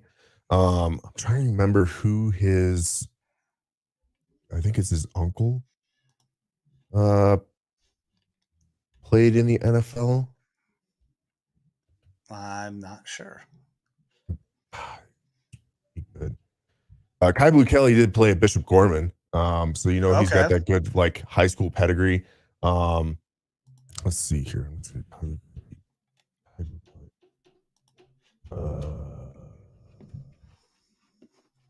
Brian Kelly. It's his father, Brian Kelly. Good defensive back as well. I like him as a 4th, 5th round guy. Looked pretty decent at the Senior Bowl. Mekhi Garner out of LSU. I think that he'll be pretty good. And then another slot guy that I think you can get. I've seen him 2nd round all the way down to the 5th round is Clark Phillips III out of Utah. 5'9", 184. So definitely a small guy, but I like the potential I see out of him. There's this corner. This is a great year if you need a cornerback, in my opinion. You've got a lot of guys that will be able to start relatively quick. Like this year, you're going to get production out of him at least as a slot cornerback, if not possibly your number 2 if you're really weak at cornerback, like my Vikings are. Okay. So there is a guy, and I gotta bring him up because he's a fucking unicorn if you're talking about goddamn corners. Riley Moss. If you're not sure why he's a unicorn when it comes to talking about corners, Riley Moss is white, and whites don't play cornerback. The same way they don't play running back. You get 1 or 2. I think the last time a white corner started in the NFL, it was Jason Sehorn. It was Jason Sehorn. Now Riley Moss is not going to profile as a starter. Good size, 6'1", 193, ran well, 4.45, good 10-yard split, 1.48. He's a special teamer, but you don't see many white cornerbacks coming out with a potential to be drafted. But there is one now. It's every time I see a white corner, I'm like, man, I don't know. A lot of people have profiled him as someone who can move to safety, and I think that might be a color thing. Unfortunately, he's a good zone corner. He's not a man-to-man guy. He's not someone that's going to follow people around. He's a good zone corner though. And then worst case, he could potentially make that transition over to safety. He's a good 6'1", 193 corner. Yeah. That's a guy you get later in the rounds. He's going to contribute on special teams right away. Can come in if you play a predominantly zone scheme. It can help the team out. But like I was like, who the fuck? Who is the white bread who's out there running drills at the corners? Because it's very rare that we see it happen. The one guy that he actually ran with the cornerbacks in this group, I was really disappointed in his combine numbers, but I think he's one of the guys that still, despite bad combine numbers, I feel is going to be one of those guys that just isn't a good tester. But everything that you see from his play on the field says that he's going to be fantastic. Is Brian Branch out of Alabama. He normally gets listed by most people as a safety because that's what he played in college, but he did come down and play in the slot a bunch too. He's 6 foot, 190. Again, not great testing numbers. Ran a 4.58, which isn't great for a defensive back, but he's a year one starter, like right away guy. He exclusively gets safety by most draft sites. And so he gets overlooked a lot because this is not. Is my signal breaking up at all? Yeah, a little bit it was, but you're good now. Motherfucker. It's not a good safety year in this draft. No, that's why the Browns need to sign Jesse Bates. You have a lot of ages as well. We have a lot of what? We have a lot of. You broke up there. We have a lot of what in the safety class? Free agents. Years free agency safeties. Still breaking up, but the free agent class is very good. You got Jesse Bates, John Johnson III is going to be a free agent. Did not work out with the Browns, but there are some good big names out there in the safety class. Looks like you're back now. Go ahead. I don't know. So I'm a signal thing, but my computer is fine. This is StreamYard still. Yeah.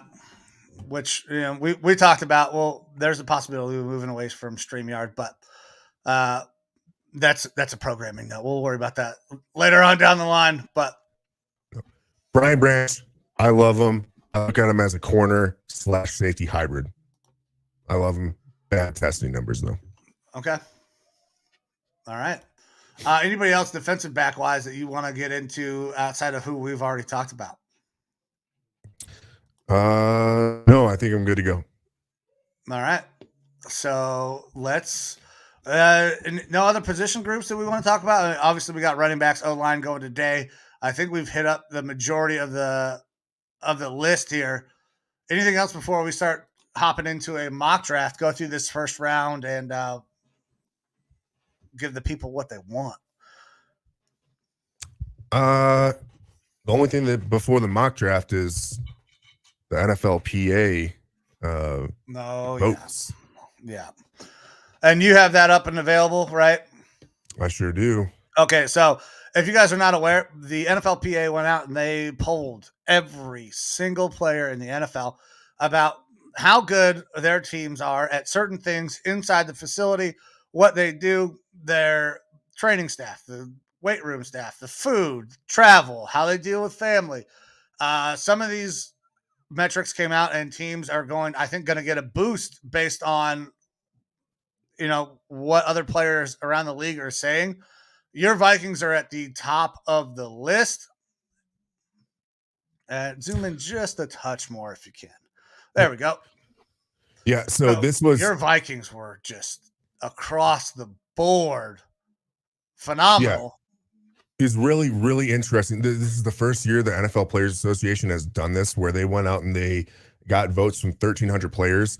If you break down the numbers, if you're looking at the normal size of a roster, you're getting like almost 80, 90% of normal NFL rosters players out here, because I believe you're talking about in the NFL, all the starters on a team, it's somewhere around like 1,600 players. So they got votes from 1,300 players. To rank all these things from, the Players Association ran this, and it's very telling for some teams. It's interesting. Like you got some teams like the Chiefs who didn't necessarily do as well, but obviously they're still putting out championship, type of production. Whereas my Vikings, they even made the playoffs, and apparently players love everything about, the organization. It's just not all coming together. Or you have people like, down on the very bottom here. Your Commanders. I don't think your Cardinals. I don't think there's any doubt that the Commanders were going to come up as one of the worst, just based on all the shit that goes around that organization. But the Cardinals receiving the grades that they got is very damning to that organization. What has gone on over the last couple of years we have been off of Kyler, but we also said there were some other problems inside that organization between head coach, front office, all of that. And it's very evident that players are also seeing that. Yeah. So this is nothing new. Yeah, their only A was is that strength training. Yeah. Yeah. Because I can see the Ravens with their fucking F- up there. So this Commanders we kind of expect in last place because facilities are the Cardinals. And you're breaking up. Motherfucker. Cardinals. They are Cardinals. I wish this fucking signal, excuse me, this signal is still sounding like a robot. Because I'm on a hard line connection and I see good up and down speeds. So it ain't me. Yeah, it's StreamYard. Okay, because mine's showing up great. I don't know what the deal is there. But, all right, I'm going to go through this a little bit. We'll see when Evo's connection comes back solid. But Commanders, their team is bad. The entire organization is bad outside of maybe their president, who has fumbled a couple things, but there is so much turmoil going on around the Commanders that this is not surprising to me at all. That team is going to be sold at some point in the near future. It won't be the Jeff Bezos because they're blocking Jeff Bezos. Well, Dan Snyder is blocking Jeff Bezos from putting in a bid. So we'll see how that team improves. Cardinals, bad, basically all the way around with the exception of a couple of categories. Not great, but we see some Fs in other aspects for other teams, and we've already seen moves. The Ravens have an F- for their strength and conditioning, and their strength and conditioning coach has since been fired, and they will be looking to bring in somebody else. So teams can use this data on top of what they already do to say, okay, these things are not great. These are not working. Let's go ahead and let's make a change, which is good for the NFL. It's good for the NFLPA, and hopefully some of these grades will go up. But there will be some teams that I think are still going to be lamenting towards the bottom, but it's not necessarily a straight correlation to what these grades were and your success. We see the Chiefs down there. They ranked 29th, but they won a Super Bowl. Are you willing to be in that kind of a system where maybe some things aren't great, but you have a chance to win, a la a Patriots of old? These numbers, these metrics make a difference, as we have seen with the Ravens, but you can still win and not necessarily have the greatest grades. Go ahead, Evo. Looks like you're back. Yeah, I should be good now for at least a little bit. So there's a couple major draws to bring in NFL free agents. If the team has money, if they're in a state that has low income taxes, if the team culture and facilities are good, or if you have a star player or a star roster where you basically are a playoff team or a Super Bowl contender. Yeah. All right. So for my Vikings having such good grades, that's awesome. That if we're competing against another team somewhere here in the bottom half, a player is probably going to look to go to the Vikings over the other team unless that other team has a better roster or is offering them more money. I love that. But this is not necessarily so much about like the teams on the top end. It's definitely about these teams on the bottom end. Yeah. The thing that I was going to say about the Cardinals is that apparently this has been an issue for a long time. All right. So there's a Sports Illustrated story that came out years and years ago. I don't know if you remember the safety, but Robert Griffith, the safety, he played for the Vikings a little bit, ended up going to the Cardinals. Robert Griffith in that SI story talked about how his signing bonus check came via FedEx. The team docked his pay the cost of the FedEx shipping cost to send him his signing bonus check. That's how cheap they are from back in the day. We're talking about now currently the players don't even get their meals for free. They take the players' meals out of their salary. That's insane to me that you would even consider doing that. They talk about the weight room being a health hazard just to walk in the door. You have on average NFL teams, and again, on average, some are higher, some are lower. On average, an NFL team makes roughly around $400 million a year. and they can't put a little bit back into the organization while the owners are sitting on their gold-plated toilets and driving around their Rolls Royces to their 7 houses. But you can't have the players where nutrition is such a huge thing in today's sports world. You can't feed them good food, good nutritional food on the company's dime to make them perform better for you. You're going to dock their pay to give them they had to pay for food. They had to pay for every fucking meal while they were in the facility. That makes no sense. Like, not only that, if they came and worked out in the off season at the facility, they're paying for their own meals. So that's going to drive people to not go to the fucking facility in the off season. In that Sports Illustrated story from back in the day, if you wanted to come and work out or do any sort of training on the weekend, they had the Gatorade containers locked up. You could only have Gatorade on the team's dime during specific hours.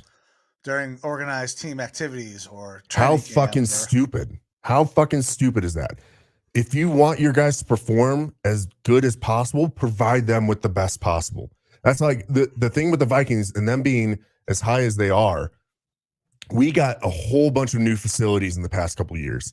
And it's not only is the stadium considered one of the best in the NFL, but our training facilities are something that every time that the reporters go there for training camp, they're always talking like, this place is nuts. It's like spaceships inside of like you don't feel like you're in the same planet Earth space. They have so much technology in there. It's insane. And I don't think that's something that other teams should not be able to do when you have that much money. Like, player satisfaction and player health go hand in hand to players playing good for you. It just does. And that's what makes it really interesting about this. Feel good, play good. This F-, their strength and conditioning coach has already been fired. Yep. But if you look, sorry, I'm getting used to this. If you look at the strength coaches for the NFL, A's, a B here, A's, F-, D-. All right. Those are issues when you have, like, when everybody else in the NFL is at a fucking A or a B, and you show up with an F- or a D-, there are very drastic problems inside the organization, inside the weight room.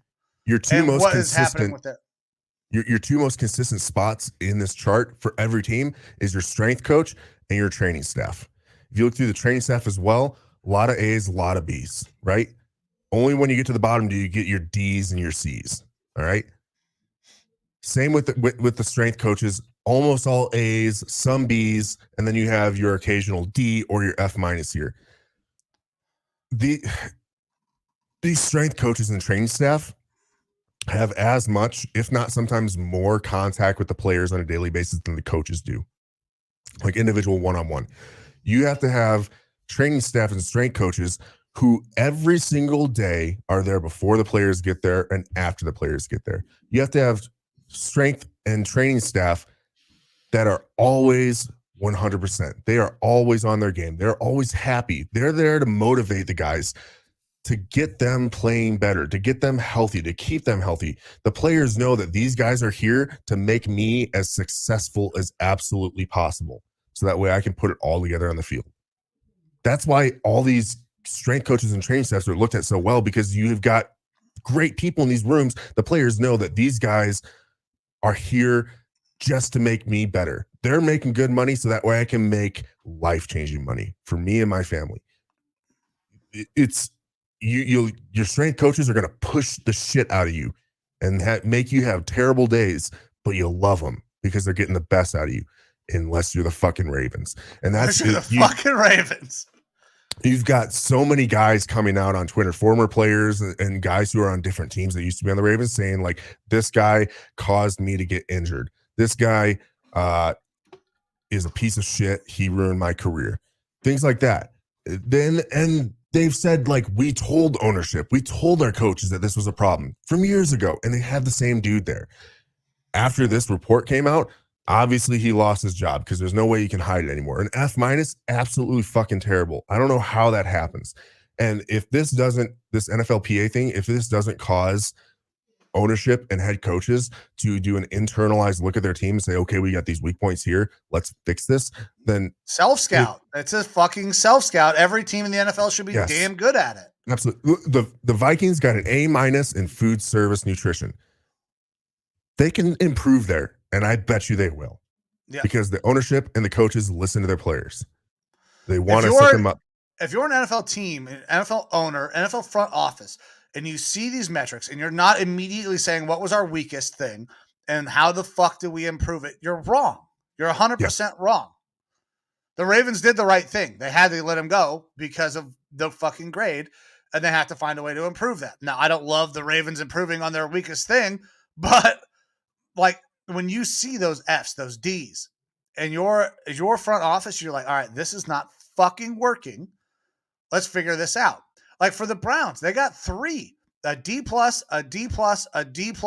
C's get degrees. You don't love those numbers, but like when you look at some of the things that are super important that we've been talking about, the strength and conditioning coach, the training staff, those are high grades.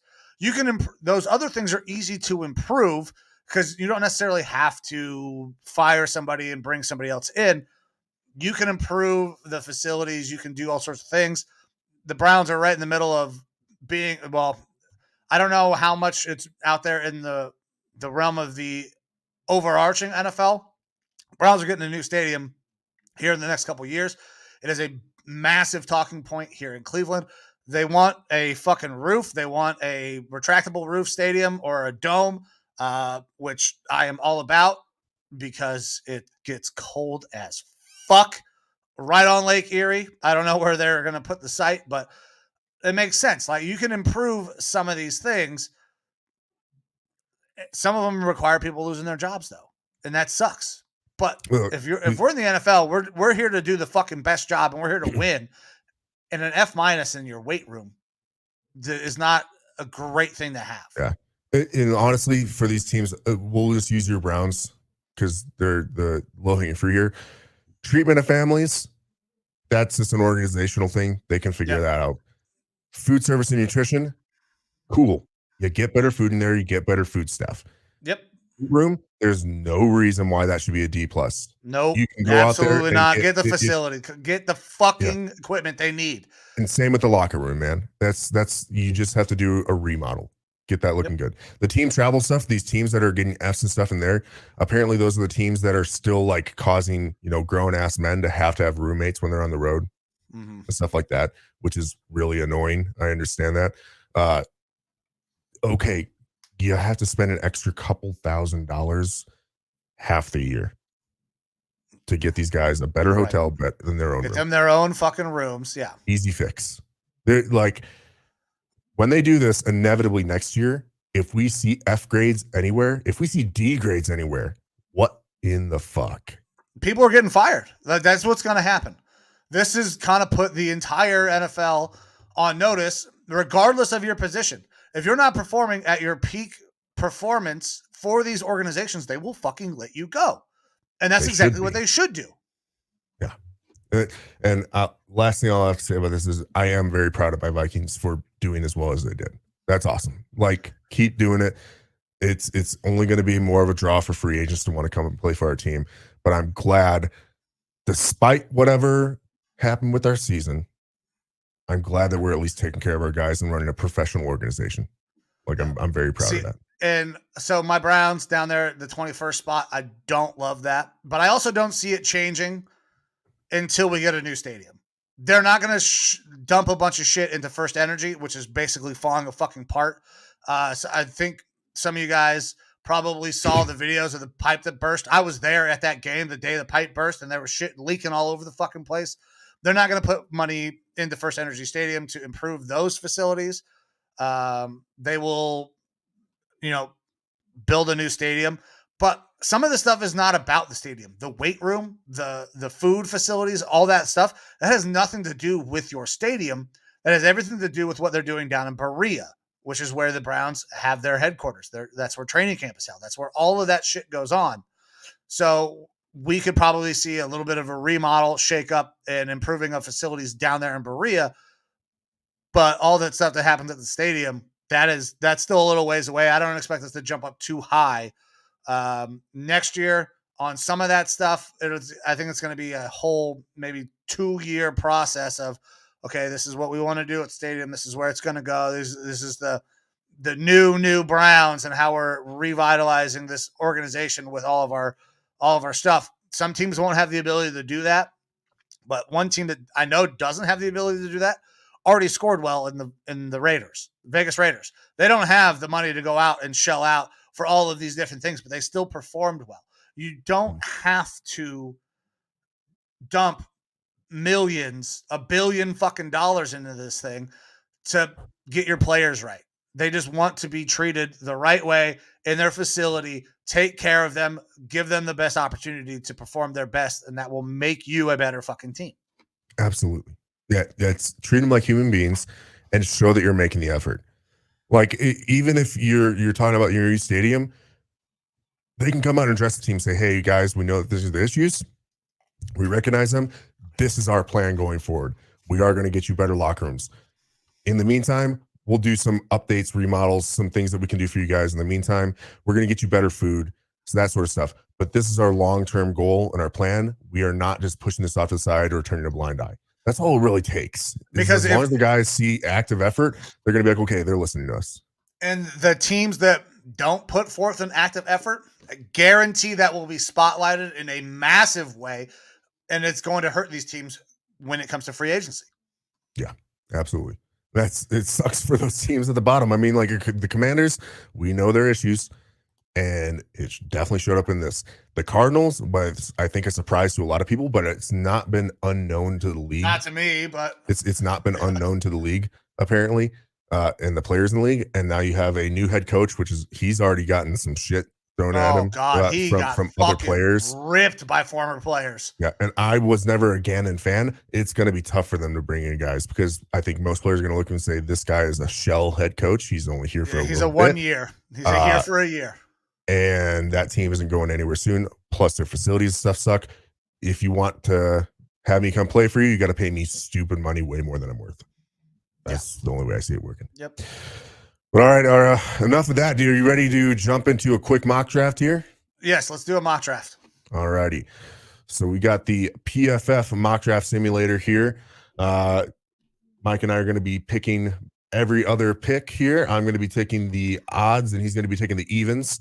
And we're not going to go super deep dive. We're just going to pick some people here to give you our first mock draft of the offseason. Now, we aren't planning on doing trades because we can get carried away with trades in this. Yeah, we would easily get carried away with trades. There's one obvious one here, right? We both think that the Colts are probably more than likely moving up to the first overall pick. Correct. Do you just want me to make that happen? Yeah, fuck it. I think that's the most logical move that's going to happen. Colts get up to 4. They get their guy, or move from 4 to 1 to get their guy because Texans are taking a quarterback. I don't think that there's any question that Texans are taking a quarterback. Cardinals are not taking a quarterback, but I think we could also see them move down in this draft for a team that wants to move up to go get a quarterback. The Colts cannot sit there and wait for the third best quarterback. They absolutely cannot. That is a very good team, is a good defense. They have a running game.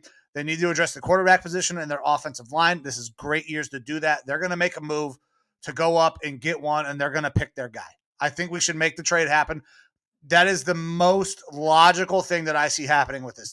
Do you see another team who's going to come in with a bigger package to make this thing work, who's going to outbid Jim Irsay to go get that number 1 pick?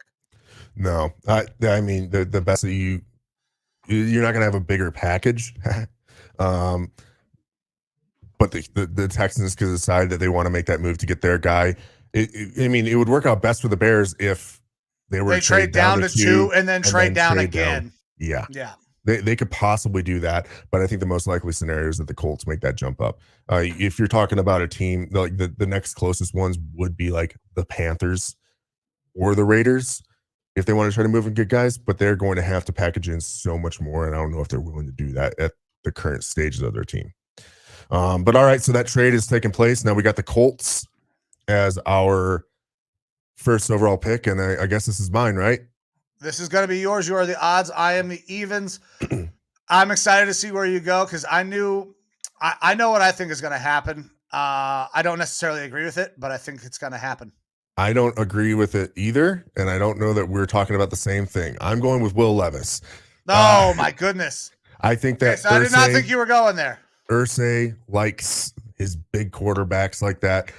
He hates milk as well. I don't know that for real. But I got to start my draft here to make sure that there's been a lot of talk about that. So first overall pick to the Colts, we're going Will Levis.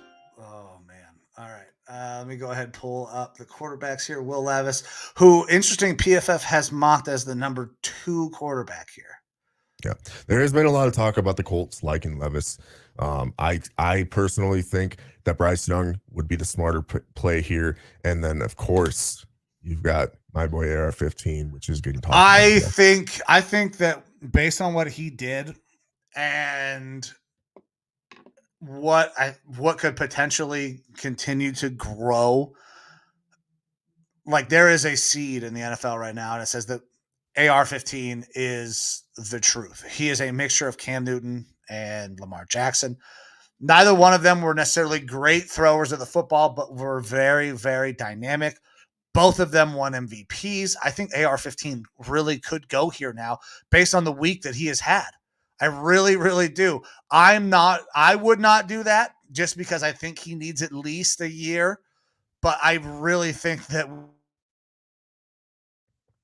we could see AR-15 go number 1 now. It worries me. It scares me. I want him to go to a good situation. I would like to see AR-15 succeed. I really, really would, just because his just athletic freak adds another amazing dynamic to the young core quarterbacks that we are going to see finally take the fucking reins. Tom is gone. I'm fairly certain, even though he still has not come out and fucking said anything, like I knew he wouldn't because he's a diva. Aaron Rodgers, I think, is going to retire. That's why we haven't heard anything yet. So the new era is going to be ushered in, and AR-15 could be a part of that as long as he is not forced into just a terrible situation to start with, because he's going to go from a Florida team to a Colts team that is bereft of weapons on the outside. Yeah. But Will Levis makes sense. It perfectly fits Jim Irsay's profile and what he likes in quarterbacks. Mm-hmm.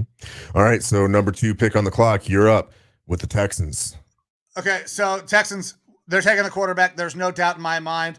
I don't think Will Levis was their guy anyways. I think that they're going to look for a guy who has the ability to move around, to make that offense dynamic in multiple ways, because they are struggling to find talent on the outside. They are going to lose their best wide receiver in Brandon Cooks. He is going to get traded. He fucking hates it there. They need to find a guy who is a playmaker. And you guys just heard me go off on how impressive Anthony Richardson's tape. I mean, his week was, not his tape. His week was at the combine. If he doesn't go number 1, based on all of that, I think he's going to go number 2. It's going to push other quarterbacks down. Bryce Young, I know he measured well considering what people thought. 5'10", over 200 pounds. That's still not big enough in the NFL by most GMs and front office standards. I think people are iffy on CJ Stroud. So I'm going to go Anthony Richardson here at number 2 for the Texans. All righty. It's not necessarily what I would do. I feel like what Bryce I think Young is would be the going to guy there. happen. I think that he would end up being the guy there. You think Bryce is? Yeah. For whatever reason, I feel like Bryce Young fits with the Texans a little bit better. I don't know why. Okay. I feel it. But I wouldn't blame for taking Richardson because I'm super high on him. So, yeah. All right. With the 3rd pick, Cardinals are on the clock. This is definitely another spot that they could look to trade down. Interesting situation, though. They do need to rebuild that defense. They just got a defensive head coach, right? And the top 2 guys on the board are Jalen Carter and Will Anderson Jr. Now, Jalen Carter was looked at as possibly being the number 1 overall pick, or worthy of the number 1 overall pick, until he shows up to the combine and then a warrant gets put out for his arrest on 2 misdemeanor charges stemming from a car racing incident where some people died. which is Yeah, pretty terrible. bad. He didn't kill them, but he was part of the incident. There's some rumors or talk that either he left the scene or eluded the police or something like that. But either way, it's misdemeanors right now. He's back at the draft. He's been answering to teams. Guys who were consensus top 5 picks have fallen out of the top 5 for less. So it's very possible that he could you fall. have a guy who gets fucking a video posted of him hitting a gas mask and falls from the number 1 tackle in the draft down to mid-20s. So this kind of thing will absolutely affect the draft stock. Yeah. So because of that, I think Jalen Carter should be the pick here, but I think that the Cardinals end up going Will Anderson. So he is going to be my pick here for the Cardinals. I mean, it makes sense to me when you have the off-field issues for 2 guys who I think are very similar in what they can do for your football team. You take the safer bet. You go with the guy who is going to be there because you're not worried about the legal issues. Now, I'll say this about Jalen Carter. It's not good that this issue came up, but if there's a time for it to come up, now would be the time to do it. Having it happen a day or 2 before the draft, that would tank him. There's time in between now and the draft for all this to get kind of handled, worked out, and for teams to get comfortable with him again. So we'll see. I still think he could easily be a top 5 pick. All right, but you're up on the clock with the Bears at pick number 4. Oh, you know, and I forgot to flip these around on mine. It's all right. I'm tracking. So the Bears, they need fucking help all over the place. Like PFF is saying, they need wide receiver, tight end, O-line, D-line, linebacker, and defensive back. The only position that they don't apparently need is quarterback, but is also a position where they could fucking possibly move on and go somewhere else. I don't know that there's an offensive lineman in this draft that really stands out as gonna go top 5, because when you're talking that high, you're talking tackles. Paris Johnson Jr. is the best tackle in this draft. I don't know if he gets up to that point. They're going to look on my side, on the defensive side of the ball, they're going to look for somebody who can really make this team better in another aspect other than at the quarterback spot. I mean, I love the progression that was shown out of Justin Fields, but they are not necessarily as high on that. Maybe it's a very weird dynamic. I think the issues off the field are a problem, but the best player on the board is Jalen Carter. They have a need. I think they will probably find a way to make themselves comfortable with doing this. So they're going to draft Jalen Carter, number 4, D lineman out of Georgia. All right, Jalen Carter's off the board. We are now down to Seattle. They need a lot of help. Guard, center, defensive line. I'm going with a guy who's a bit of a freak athlete. Not all the production in college, but someone who is just measurables off the chart, and that is an edge defender in Tyree Wilson. Pete Carroll loves these type of guys, and he's going to go with another one. I could see them going offensive line. I think Skoronski is an option for him because Skoronski is both a tackle, but he almost profiles better as a guard because of his arm length and stuff. Mm-hmm. But I think that Pete Carroll loves his defensive guys. He's going to try to get more pressure there on the defense, and that's going to be coming from Tyree Wilson. Yeah, Tyree Wilson, a guy that I do like. He has been a quiet, guy that just is really, really good. Texas Tech, you're not necessarily going to get the most love in the Pac-12 and at Texas Tech, but man, he looks really, really fucking good. So I love that pick for them. But we're going to move on to the next pick, the Lions, who also are in the market for possibly a quarterback down the line. I don't know if they draft one here, though. But based on the way camp and everything has gone, they may not get a quarterback. Anthony Richardson is a guy that I thought maybe in the mid-round, middle of the first, could be the guy for the Lions. I think his draft stock is going to just absolutely explode and balloon. He's not going to be available at the mid round. He's already gone in our mocks. So I think they got to look to find a quarterback of the future, because Jared Goff, I don't believe, is going to be the guy. Dan Campbell is a big time, like, I want dogs on this team. I want a winner. I want a leader. The biggest winner, one of the best leaders in this draft is Bryce Young. He's very, very good. Anthony Richardson's off the board. You can't hope for that later in the mid round. So you got to take a quarterback now. If you don't do it, you're looking for next year's draft, hoping that you find another guy. So I'm going to go Bryce Young here to the Lions at 6. Awesome. Yeah. I feel like they definitely would look at quarterback at 6 if these guys fell. Like if Bryce Young, who was a consensus like number 1 guy and still very well could go number 1, if he, I don't know that they would expect him to be on the board there, but if he falls there, you kind of got to take him. Otherwise, someone wants to move up and take him, and you could probably get a haul of picks at that point if they really wanted to move back. And that would they've already got 2 first-round picks. So that could really increase the amount of picks that they have. I thought AR-15 is it pick 15 that they have again for the Lions? 18. No, 18. Pick 18. I thought that was a great spot for him, but I can't. He's gone. So I got to go get a quarterback. I got to get a guy that's going to be my guy as we continue to build this thing and go create a winner. I don't have to play Bryce right away. I have a year of Jared Goff. I have that one nice cushion year, and then we could roll right into him next year. And I have another first-round pick where I can still improve my team. Absolutely.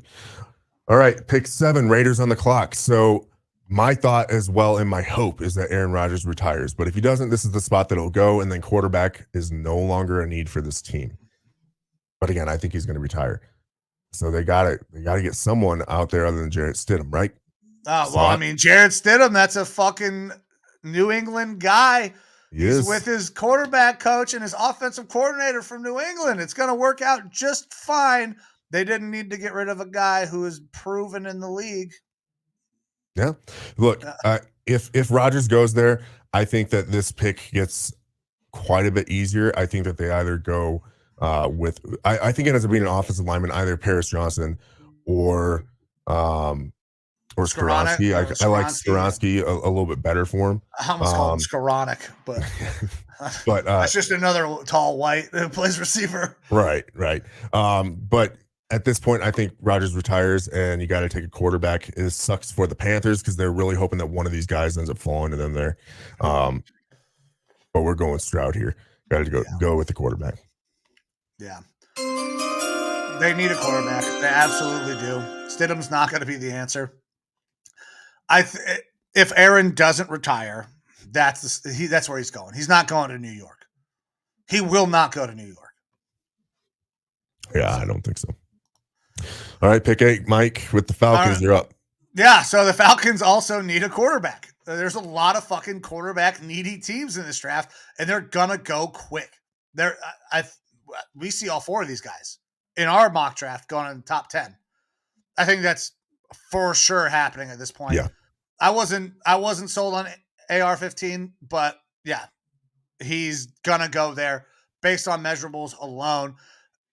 So now at this point, you cannot reach to go and get another quarterback. There's no 5th quarterback in this draft who should be in the top 10, maybe late first round. So they got to find weapons for the guys that they do have. They have a Desmond Ridder, right? They got him last year, showed okay for the time that he got to play, but that team is bereft of weapons. Once again, got Drake London, Kyle Pitts, and Cordero Patterson. Come on. Yeah, but do they believe that those guys are dudes that, like, Pitts was out all fucking year, almost had no production. Drake London had nice moments, but wasn't spectacular.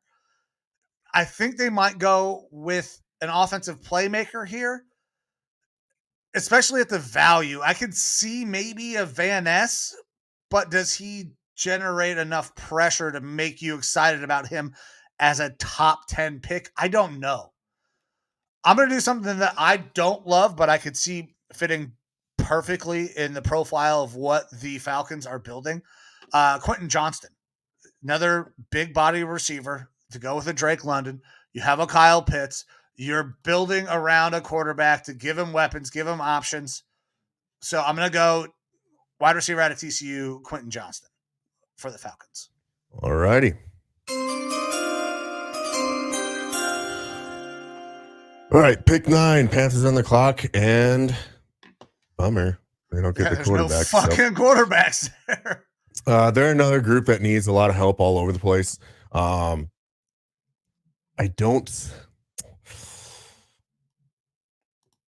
mean, it's too high for Bijan at this point. No quarterbacks available. They're not going for a tight end. Just running through the needs that this says the team here has.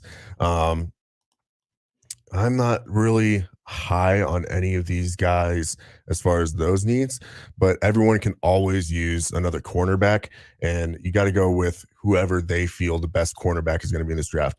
I think Devin Witherspoon profiles as one of those hard-nosed guys. I actually like Christian Gonzalez a little bit better overall, but for their team, I think Devin Witherspoon is a good fit. So that's where I'm going to be going. Devin Witherspoon for the Panthers. All right, quarterback. I think they would be very excited to get him. They have a very young core as it is already in the back end. I mean, it makes sense. Continue to build that defensive back end. It's a passing league. I really, really thought, God, where the hell did he just go? I thought that you were going to go with a Nolan Smith maybe as an edge rusher, just because of the absolute asinine metrics that he There's put been up. talk of him rising up that far. Yeah. There has been. All right, so we're going to move on to the Eagles. And for me, the Eagles, this says that they have a need at wide receiver. I don't know that they have a need at wide receiver. I mean, they're really good at wide receiver. Devontae Smith, fucking, Jesus Christ, how did you forget his name? Brown, AJ Brown. There it is, AJ Brown. So I don't think they need wide receiver. So you're starting to look in that range where the interior line, this is a little too high, I think, maybe for interior line. But there is potential that they're going to start to lose some of their defensive players just because they just lost their defensive coordinator. Jim Schwartz was there, gone, not going to happen. There's potential that the Browns have talked. I mean, they've lost all their coordinators. Yeah, they lost everybody. To the Colts. You got Gannon to the Cardinals. They have been robbed of all those coordinators. And like you said, they have a lot of big money guys on like the defense, and they aren't going to be able to retain them all. They know that. Yeah, they do know that. So I think you got to look probably on the defensive side of the ball, edge rusher.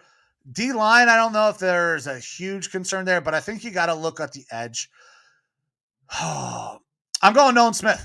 I think his numbers are going to just pop for some people. He's a fantastic edge rusher. It's going to make sense for them. Will he fit with a 4-3? I don't know, but they're going to have a new defensive coordinator coming in.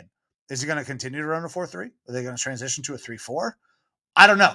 But if I get a guy who's an athletic freak like a Nolan Smith, I can do a lot of things with him on defense. I'm going Nolan Smith. I know this is a little high. He's average draft position 29. But when you see the things that this man has done athletically, it's hard to pass him up when you're going to be bereft of pass rushing talent because all of your coordinators are gone and are possibly going to look for greener pastures, somebody that will pay them. So they did bring in Sean Desai there in Philadelphia. He can run either a 3-4 or a 4-3.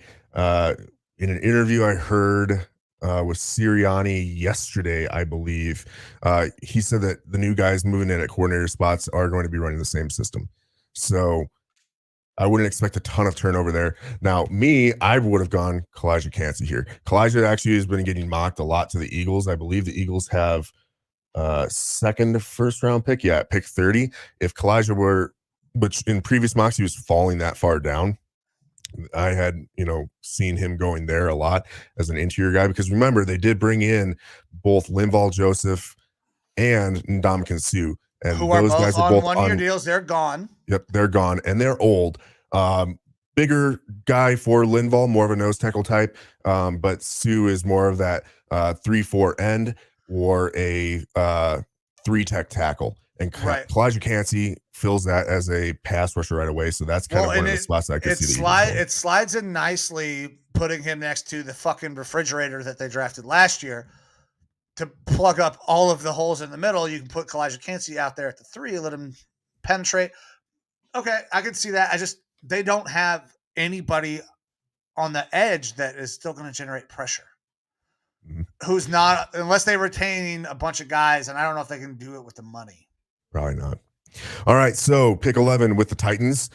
They just lost their starting offensive tackle because they released him. So I think they're going to go tackle. I think that's where they're going to go. Now, the question is Paris Johnson or Peter Skoronski. And for me, I think Skoronski actually is the top tackle in this draft. It depends on, are you looking at left tackle, right tackle? I think that they like the flexibility that you get from Skoronski, where he can kind of have some position versatility between tackle and guard. And that's where they're going to go for this one. So for me, it's Skoronski to the Titans.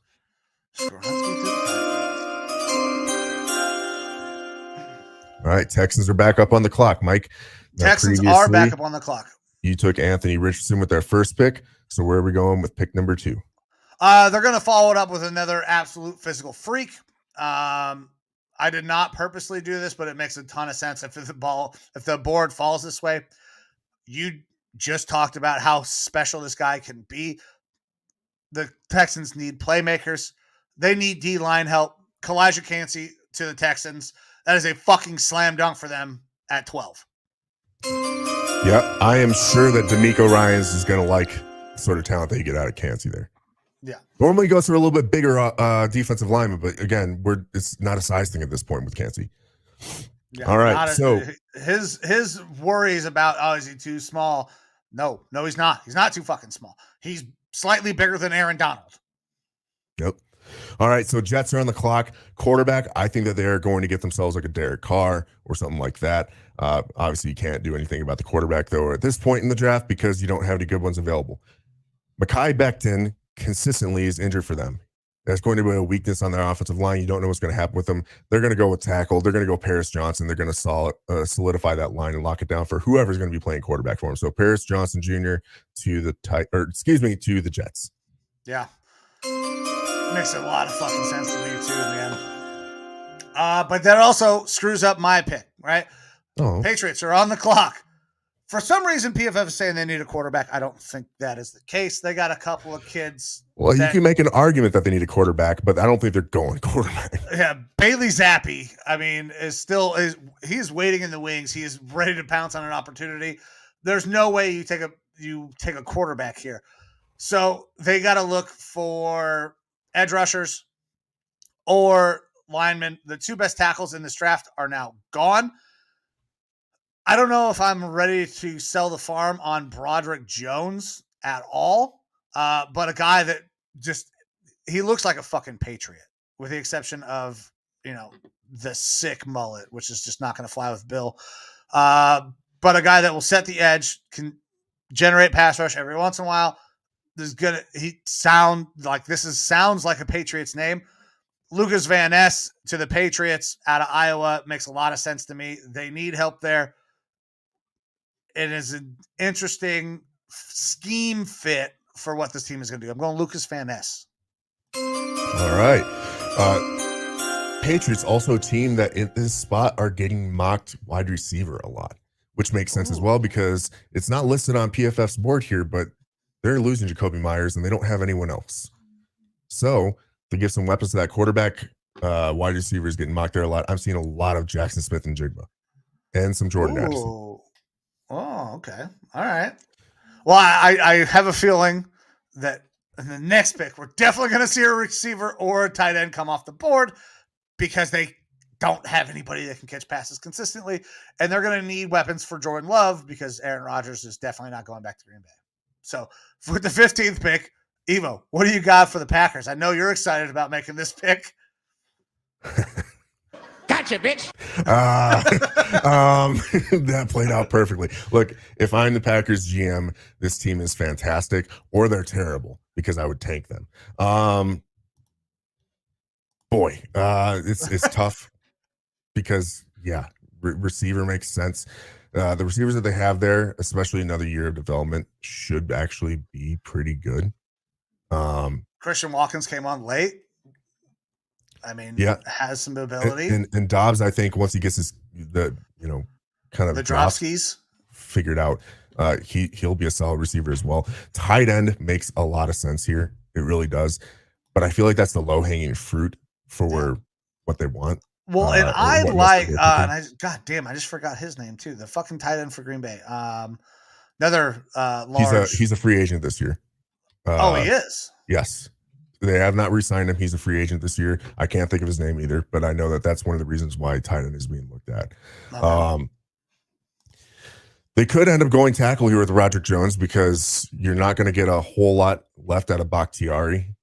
He's getting up there in age, and I don't know. Well, and he missed most of the last 2 years. He has been him and Rodgers, not a part of the team the last 2 years. Him and Rodgers are like best friends too. And so if Rodgers leaves, I don't know that he decides to continue going. Like I could see if Rodgers retires, that he retires too, same time. Well, Bakhtiari's body is beat the fuck up, has been for years. So if you don't think that you have a chance to win, you probably just call it a day. Mm-hmm. To me, receiver, tight end, both make sense here. I just don't think that the Packers draft smart in that respect. They go for other stuff. Brian Branch does make a lot of sense to me here because they like to have that flexibility on the back end. But they are going to go for another athletic freak. They're going to go for Miles Murphy, who profiles a lot like Rashawn Gary, a guy that they like, who I didn't think was a good pick either at that point. And he's turned out to be an average, sometimes above average player, but they're going Miles Murphy, an athletic freak in this spot, which is, I like Miles Murphy better than Rashawn Gary personally. So they're going for an edge defender there, considered a need by PFF, going on the defense and not helping Jordan Love at all. Perfect Packers. Okay. All right. So with next pick 16, this feels to me, with the way our board has fallen, like it is a definite trade down position. You need a quarterback, maybe. You don't. I mean, I like Heineke, but Heineke is not a legit starter. He's their backup now. He's their backup. You got the kid from North Carolina potentially fighting for that spot. I don't know. You cannot reach for a quarterback here. They need interior offensive line. This is, I think, too high to go there. So I could see a trade down, but since we're not doing any more trades, we're going to look at the linebacker spot, a guy that you like. Man, it's so high to take these guys. This is a trade down position for me. It really, really is. I'm going to go with Steve Avila, guard, listed on here at a TCU. Could play guard, could play center, gives you some position flexibility because you need offensive line help in the interior on both aspects for the Commanders. This is a little high. This is high to draft him, I think. But because of the position flexibility, it makes a little bit more sense for them. I'm going to go Steve Avila out of TCU. All right. Steve Avila is a guy that I like, but that's a little bit high for me. I actually have Osiris Torrance, I believe is his name, out of Florida. I'm a big fan of him as a guard going up as high as the first round. And then obviously you also have, like I said, Skoronski, who has some of that flexibility to go inside at guard. But all right, so Avila, you're always going to have these guys that we think are lower that teams are going to be liking and having rated way higher on their board. So this isn't necessarily out of the question. Up on the clock, we have the Steelers, and I feel like this one is just kind of destined to happen. Joey Porter Jr. Yeah, got to go where his dad played.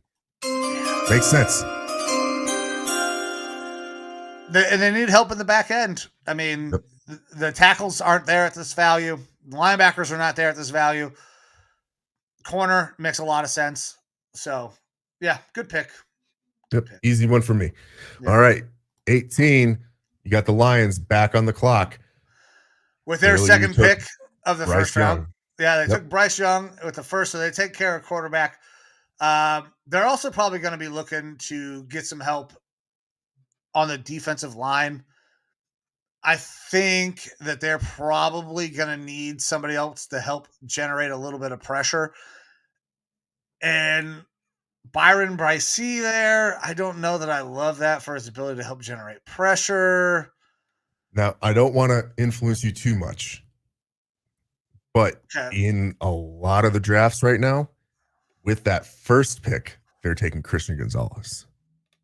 Oh. And it makes sense. Pick. They do need help at cornerback. That was their weakest point on the defense. And Christian Gonzalez profiles really well for them as one of those larger cornerbacks out on the outside. So I was thinking about going with a Brian Branch. Gonzalez makes sense, and he's great value here. Yeah, I personally don't see Gonzalez making it this far down the draft board. Like someone's going to steal from him at this point. All right, fuck it. We're going to go with Christian Gonzalez. You did sway me. Christian Gonzalez going to the Lions. I mean, they still need a lot of help all over the place. That's a good pick for them. A very, very good pick for them. Yep.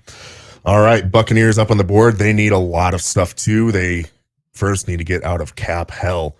The worst cap space situation in the entire league. But for them, one of their bigger needs, I mean, I could go a lot of places here, man. But I'm going to go with Brian Brzee. Again, I'm not a huge fan of him, but they do need a lot of help along the defensive line. He's going to help their defensive interior. Brzee going to the Buccaneers.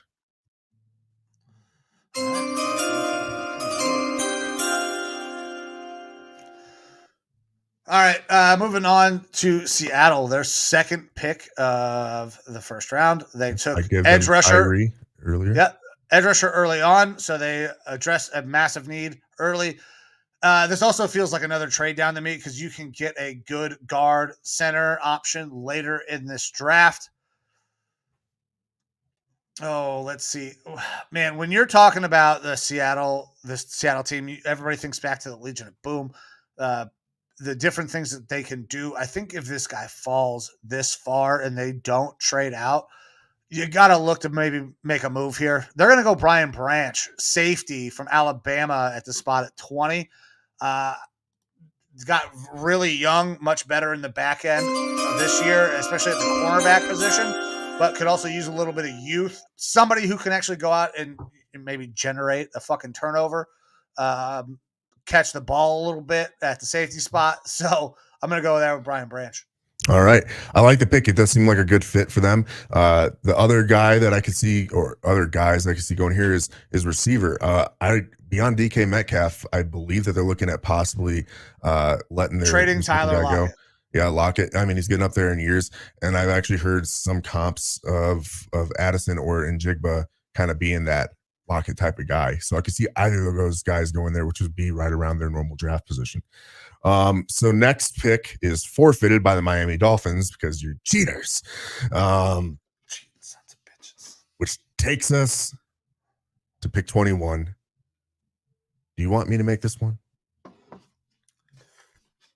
Well, I would have been taking the Dolphins, but I can go with the Chargers. No, we'll just keep going. You go. I did the last one. You do this one. Fuck the Dolphins.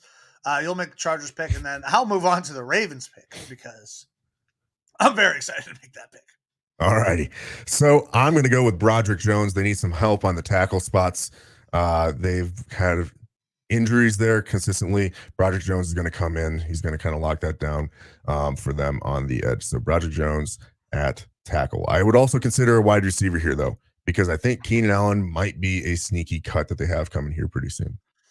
Yeah, it could be a little bit of a cap casualty.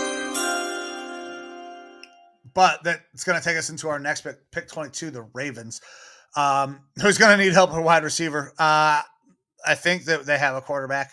We'll see what happens as all that shit shakes out. But they don't have a ton of consistent wide receiver play. At least that's exactly what their front office will tell you, is that they just have not been good. We haven't drafted well. Rashad Bateman will tell you to go fuck yourself if you're the GM of the Ravens and say that this shit ain't our fault. You're not playing to our strengths. You guys are all fucked up. So there's a potential that they're going to need a couple of wide receivers because Bateman is not happy and could be looking to maybe get himself moved. I'm trading a third round pick for him all day. Yeah, 100%. This feels like a Kadarius Toney situation where it's like, you know what? Fuck you guys. I'm not fucking doing this. Go fuck yourself. Trade me. So they could be looking for a wide receiver. Mm-hmm. And I think the best wide receiver in this draft, even though he did not get to play a lot, what he can do short area quickness wise, getting the ball in his hands makes a ton of sense. And I fucking hate doing this because I love this team. It's Jackson Smith and Jigba. He is a fucking stud. He will help that team. They can throw the short to intermediate routes. Jackson Smith and Jigba will go out and make something happen because that's what he does. I love Ohio State. I hate the Ravens. This hurts to do, but it makes the most fucking sense, especially the turmoil inside that organization at the wide receiver room. Jackson Smith and Jigba goes 22 to the Ravens. All right. Very cool. So, to my Minnesota Vikings, we need help all along the defense. We could also go wide receiver here, which I like a lot. We're going to be looking for a replacement for Adam Thielen. I really want to stick to the trenches. I believe that if we stick here in the draft, I know we want to probably accumulate more picks, trade down, get some value, because I feel like that second round, late first, second round, is really where you're starting to get into the sweet spot where things level off and you just have a lot of really solid players. I mean, that's what we need. We need solid players to fill out that defense. So I really want to go to that trench area, defensive line, edge defender type thing, because we are going to be sticking with a 3-4. But at this point, I can't pass up Jordan Addison and the way that he plays. Another great receiving option for whoever we have in there at quarterback. Probably going to be Kirk again this year, but going forward, I don't know who's going to be. So Jordan Addison, Buckets Award winner, going to the Vikings. All right.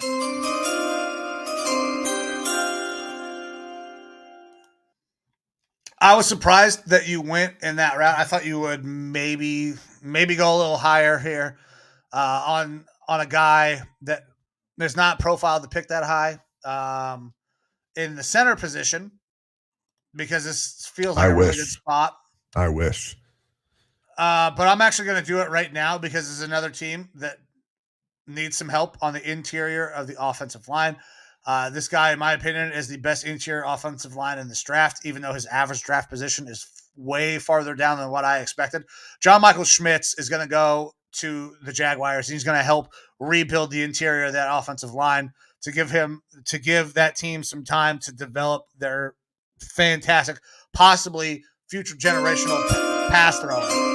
So John Michael Schmitz goes to the Jags. All right. I do think JMS will work himself up into the late first round, early second. He is going in the second round in most drafts around that pick 50 area. But I love the guy, and I would love to take him here. I feel like we're going to have our center position worked out before we get to the draft, though. Whether that's re-signing Bradbury or there's talks of us going after another Midwest guy, the former Jets center who's a free agent. I can't think of his name right now. But apparently they've had talks with him and they've been positive. So it's just if they can get the money worked out, I think. But sad to see JMS leave, but happy that he's going to be going to a team that's on the up and up and doing some good things. All right, so pick 25, Giants are on the clock. They have some issues out there all over the place. Well, their fucking quarterback wants $45 million, and he ain't worth fucking $14.5 million. So the most recent rumor that I've seen is that they have offered him somewhere in the $35 to $38 million range, which is insane. Yeah, that's kind of where quarterbacks are right now. It's difficult. But I think that they need receivers to throw the ball to, regardless of who's back there. Don't get me wrong, Daniel Jones had a good season last year. It's still just an average season for a quarterback. But if you want to make an argument to keep him there, it's that he had no one to throw to, and he'll only get better if you give him better targets. So for me, best receiver on the board right now is Zay Flowers.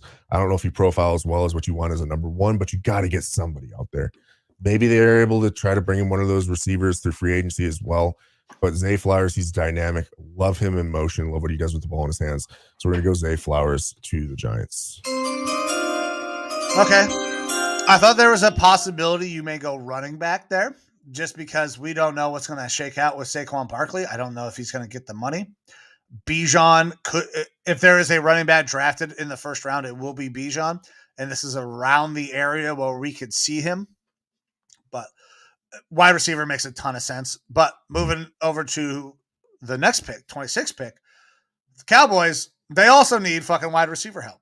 And I don't know if there's a guy that I love right here to go out and fucking be a compliment to what I already have. Like I just don't know that the value is there. So I got to look. I'm going to look D-line. And you ain't going Bijan for jury? No, I mean, it sounds like a fucking match made in heaven though, right? It does. Pollard's hurt and a free agent. This is the first year they can get a Zeke's contract. Yeah. Zeke has said that he's willing to take less money to stay there. Yeah. But he ain't the number one. He's not. Oh man. This is a tough pick. I don't love this if I'm a fucking Cowboys fan with the way our draft is falling. I got Mozzie Smith here, which a cool bench a lot, good, but I need I'm trying to think as Jerry Jones, all right? Like what do I like to do that sells fuckloads of tickets? Outside of Coke and titties, my favorite thing in the world might be salt and putting salt just on fucking everything, especially my McDonald's. Black gold, baby, oil. Jerry loves oil. Fuck, man. Fucking oil, man. Oh God, there's just not a guy that I love right here, but I also fucking don't like the Cowboys, so it doesn't make a difference. This feels like a trade down, or they possibly try to maneuver and trade up to go get a really good wide receiver. But since that's not going to happen, I'm going to go with somebody who's around this area. I don't love the pick. I'm going to go with Mozzie Smith, D-line out of Michigan. His ability to bench a lot and be disruptive in the middle as a 0-1 technique type guy could help that team, especially generate if he can take up multiple blocks. That's fantastic for them because they are really good at getting at the quarterback. I'm going Mozzie Smith, D-line out of Michigan. All right, Mozzie Smith. I don't know if there's any way Jerry doesn't go for the running back there, man. Like, yeah, God. Like I don't know. He doesn't need his Viagra for that when he's popping wood. And I wanted to take Bijan. I was like, I don't know because the team who's next on the board, I think, is going to be the team that if they fall to him is going to take him. I kind of think that they should, but I don't know that they will. I'm not sure. All right, well, let's get into that next pick, that number 27 pick with the Bills. With the rest of our picks on here, I don't know that anyone is really a good fit. Like or would go after Bijan, but does he fall out of the first round? I think it's possible for sure. Just the value of running back at this point in the NFL, I think there's a very strong possibility he falls out of the first round and is picked up very, very quickly by a Cardinals, a fucking Texans at the beginning of the second. Okay, well, I'm actually not going running back there. I think that they need some help along that interior offensive line. Osiris Torrance, I think, is a great first-round option. I think he could go a lot higher than this. So I'm going Osiris Torrance. He has the flexibility to play center. I believe he's taking some snaps there. He's mostly a guard, though. They need help at both spots. So Osiris Torrance is going to definitely help at this offensive line and keep Josh Allen upright. All right.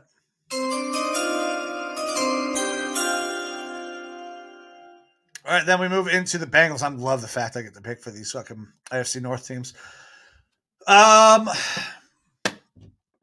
So they need tackle help. They need corner help. They need D-line help. According to PFF, there's a possibility that they actually need some wide receiver help as well, just because of contract issues and things that are coming up. But it doesn't make sense to me to go after a wide receiver here. I'm going to look towards that offensive tackle side of the ball where they could probably get somebody like an Anton. Actually, I'm going to go with an Anton Harris. I don't love Anton Harris, but the Bengals continue to need help on the offensive line where they signed a couple guys last year, but injuries and not necessarily stellar play did not make their jobs ultra secure. Right here, you can get a depth piece and possibly somebody who is going to fight for a starting position on that offensive line. I'm going Anton Harris out of Oklahoma for the Bengals. All right. I don't blame you there. Offensive line has consistently been an issue for this team. They've put a lot of resources into it, and sooner or later it's going to get fixed. I also think that this is probably a prime landing spot for one of those two top tight ends in Dalton Kincaid or Michael Mayer, just because they are losing their starting tight end. They only signed him to a 1-year deal. It was Henry, I believe. Or I can't remember. But either way, they're going to need a tight end at some point. Whether they actually it's what I see happening with the next pick because they don't have a quarterback that's worth drafting here. I know that everybody says that fucking Taysom Hill is a tight end. He's not a fucking tight end. He's just a goddamn football player. You cannot line him up at the fucking end spot. You can flex him, but I could see a tight end going here for sure with the 29th pick that you have for the Saints. But where's your brain at right now? Where are you going? So I could see them going tight end here or some sort of a receiving option. This is where you have some of those guys that are fringe first rounders, and if teams fall in love with them, this is where they could go. But actually, I'm going cornerback on this one. I'm going Deonte Banks. I think that him falling this far is actually a little surprising. I know his average draft position right now is showing 32.6, but as you see, he's ranked by PFF as the 23rd best player. I really like Deonte Banks a lot, and it helps solidify that defense. They still have a defensive head coach down there. So Deonte Banks going to the Saints. All right, Deonte Banks going to the Saints. All right, it's going to take us to pick 30. I get to pick for the Eagles, and I get to pick for the Eagles again. Early, I went Nolan Smith. I don't think he falls to this point, but I'm okay with that. But I also need some other help along my offensive line. Travis Kelce is getting up there in years. How long is he going to play for? He is, as far as I know, he's not announced a retirement, correct? Yeah, he's not decided yet. And it took a keg of beer to not have him retire this last year. So yeah, so I don't love his ability to stay around. And I don't think a receiver is really a position of need. What are they looking for at wide receiver? I don't understand the PFF grade. I'm not sure why they have that on here. It doesn't make sense to me. But I could see a center or / guard combo coming up late in the first round and making an impact. Luke Whippler, I'm not huge on. He does everything okay. He does nothing great. But a guy that I do like who could really fit in that same old Travis Kelce mode, who just fucking feels like a dude, like a guy that I'd want to drink with and get into a bar fight with on my side, Joe Tippmann. But it's just so early to take him. I don't know that I can. Yeah, I like that fit, but I'm not going to do it. I'm going to go with, I already took an edge rusher. I can't do another one. All right. This is what I'm going to do.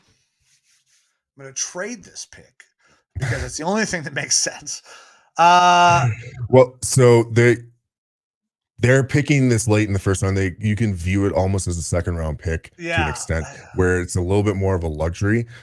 They don't have a ton of issues. It is early to take a guard or a center at this point when you got guys that are second round or third round type of guys that you can develop, and they are not immediately without those players. It's just within this season to next season, they're going to be losing guys and need them.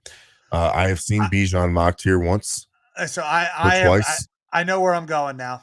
A guy that I think also they could do a dual tight end type setup. Yeah, so I don't know. I don't think they'll go tight end here.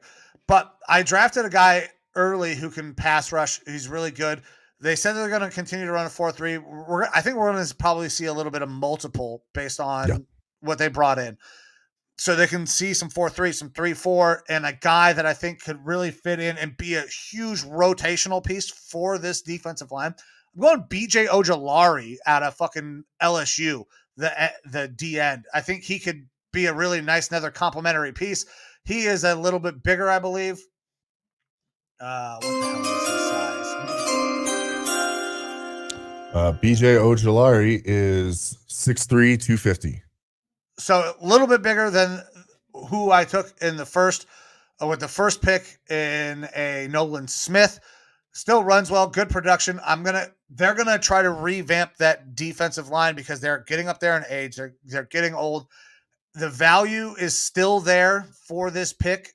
I don't understand the receiver thing, and I cannot necessarily take a center or a guard that I don't love in the first round. I'm going BJ Ojolari. All right. So last pick here in the first, the Super Bowl champion Kansas City Chiefs. So they need wide receiver and D-line. Again, I could actually see them going Bijan here. They don't need to because they have Pacheco. I like they Pacheco. They have McKinnon, and that running back room works well with them being able to rotate guys around. If you bring in Bijan, he's your full-time guy. And so you just kind of have a couple wasted spots from Pacheco and that core of guys there. I could use some help on the defensive line, but I already know where I'm going with this one. Juju Smith-Schuster is a free agent. Yeah. They already were kind of a different receiving core after Tyreek was gone. This guy is not Tyreek Hill, at least not with his full straight line speed, but his explosiveness, and I think him and Mahomes could really pop. I'm going Tank Dell. Oh, well, I figured you're going to receiver. I thought you were going to say a different name, though. Nope, I'm going Tank Dell, who I think is one of the more interesting dudes in this draft at receiver, and definitely a luxury type pick there at the end of the first. Okay. All right. All right. So here we have our first round up on the screen. Can't see. Oh, we'll do this. Let's get a quick screen capture if anyone needs it. This is our first mock draft on the Lineman Lounge of this year with the combine going on. Some movers, some shakers. We'll definitely see some movement for sure. I think when we do another one, there will be some guys that are probably picked in different spots. If Bryce Young and CJ Stroud are still there at pick 5, even maybe pick 4, but teams are going to trade up. You're going to start seeing some movement up there. People are going to be jumping, especially you're talking the Panthers, the Falcons, the Raiders. They all need people. The Jets might. The Saints might try to make a Hail Mary move to get up there. You've got the Buccaneers who don't have shit for quarterback. Yeah. We'll see what happens with Lamar Jackson if the Ravens work out a deal with him or if he's somewhere new, which is going to change up the whole structure of quarterback. There's a lot of stuff that can happen here. Yeah, so just looking back, there's some things that I would change. The Falcons taking a receiver, I think, is a very distinct possibility. I don't know if Quentin Johnston, I mean, people love him. I don't. Maybe look at a Jackson Smith and Jigba because it does something different than a Drake London does. I think Quentin Johnston and Drake London are almost a little too similar with that. Yeah. So maybe we see a Jackson Smith and Jigba there instead of a Quentin Johnston.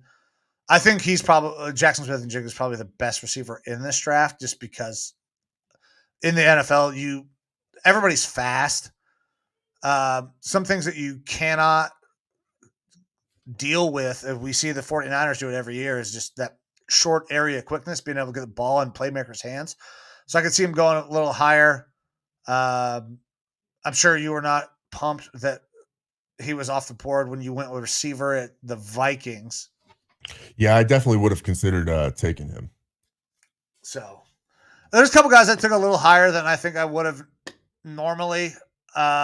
Just fit wise, for me, when I'm drafting, I like fit. I like dealing with fit. I know a lot of NFL GMs will say we take the best player available. I don't know if that's always the case. I think everybody likes to say that, but anything glaring here that you'd be like, I do something different. I mean, I already kind of talked about. I think Avila, it's a little high for him. Yeah. That's like Torrance. I like a little bit better as a guard.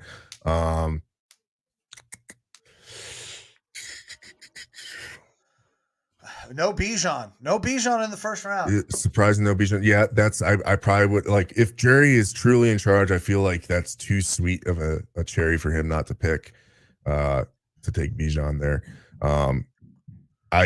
I think people talk about the running back to the Bills a lot, but I think the Bills are going to look at what the Chiefs have done with a platoon back there, and they're just going to try to set Josh Allen up for more success. They could be looking at receiver there as well for the Bills. I think that's a strong possibility. Like a Downs makes a lot of sense to me there, even though somebody who works really well out of the slot. Yeah, because, obviously you got Diggs, who's just phenomenal all around. Their second receiver, whose name's escaping me now, even if he was on my fantasy team, can't think of fucking name. I can't remember either, but he's very tall and caught a lot of touchdowns. But also disappeared. It was last year or the year before that he showed up big time in the playoffs, and he three touchdowns. Yeah. Deep downfield receiver. But this year he just was not the same type of player. So I feel like he profiles more as a 3. Let's see here. Ben McKenzie, Gabe Davis. Gabe Davis. I feel like he almost profiles as more of a 3. And if they're able to go out and get a actual number 2 wide receiver that complements well with Diggs, someone like a more of a possession guy, like Addison would be great for him there. I mean, they need a guy who can work in the slot, like a Downs or somebody like that. But Mims would be that's a little high for Mims. It's a little high for Mims as well. Yeah, but something like that, I could see him going receiver there. I just don't think that they're going to invest as much at running back as we would expect them to. Otherwise, they would have done more last year. We had a deadline. Fucking Kareem Hunt was sitting here waiting to be traded, and we didn't do it. Yeah. So, other than that, I think it's relatively solid draft. Relatively solid. All right. Especially for the first one. Yeah, first one. We'll get better. But do you got anything else before we get the fuck out of here? I gotta get ready, and we're gonna go catch a little minor league hockey game over at the Quicken Loans Arena. The Cleveland Monsters are taking on somebody who's going to get their ass kicked. I don't know who they're playing, but it'll be the kids. It'll be the kids' very first time going to a hockey game. We've taken them to baseball games, basketball. They kind of like. I think hockey will actually keep them a little interested because there's so much fucking action all the time. Yeah, no, that'll be really fun for him.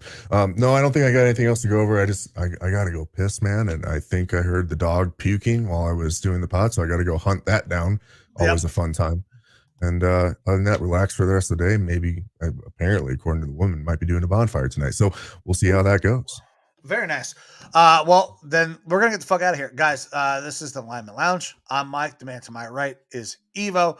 We appreciate you guys tuning in, interacting with the show. If you want to do more interaction with the show, go to Twitter at Lineman Lounge. You've got a Facebook group. You have TikTok, Instagram. You can listen to us anywhere podcasts are found. And if you want to watch these beautiful faces, go on to our YouTube page, subscribe. We are here every single week. We will be back next week with more offseason NFL and anything else crazy that comes up in the world of sports. We thank you. We appreciate you. We're going to get the fuck out of here. See you next week. See ya.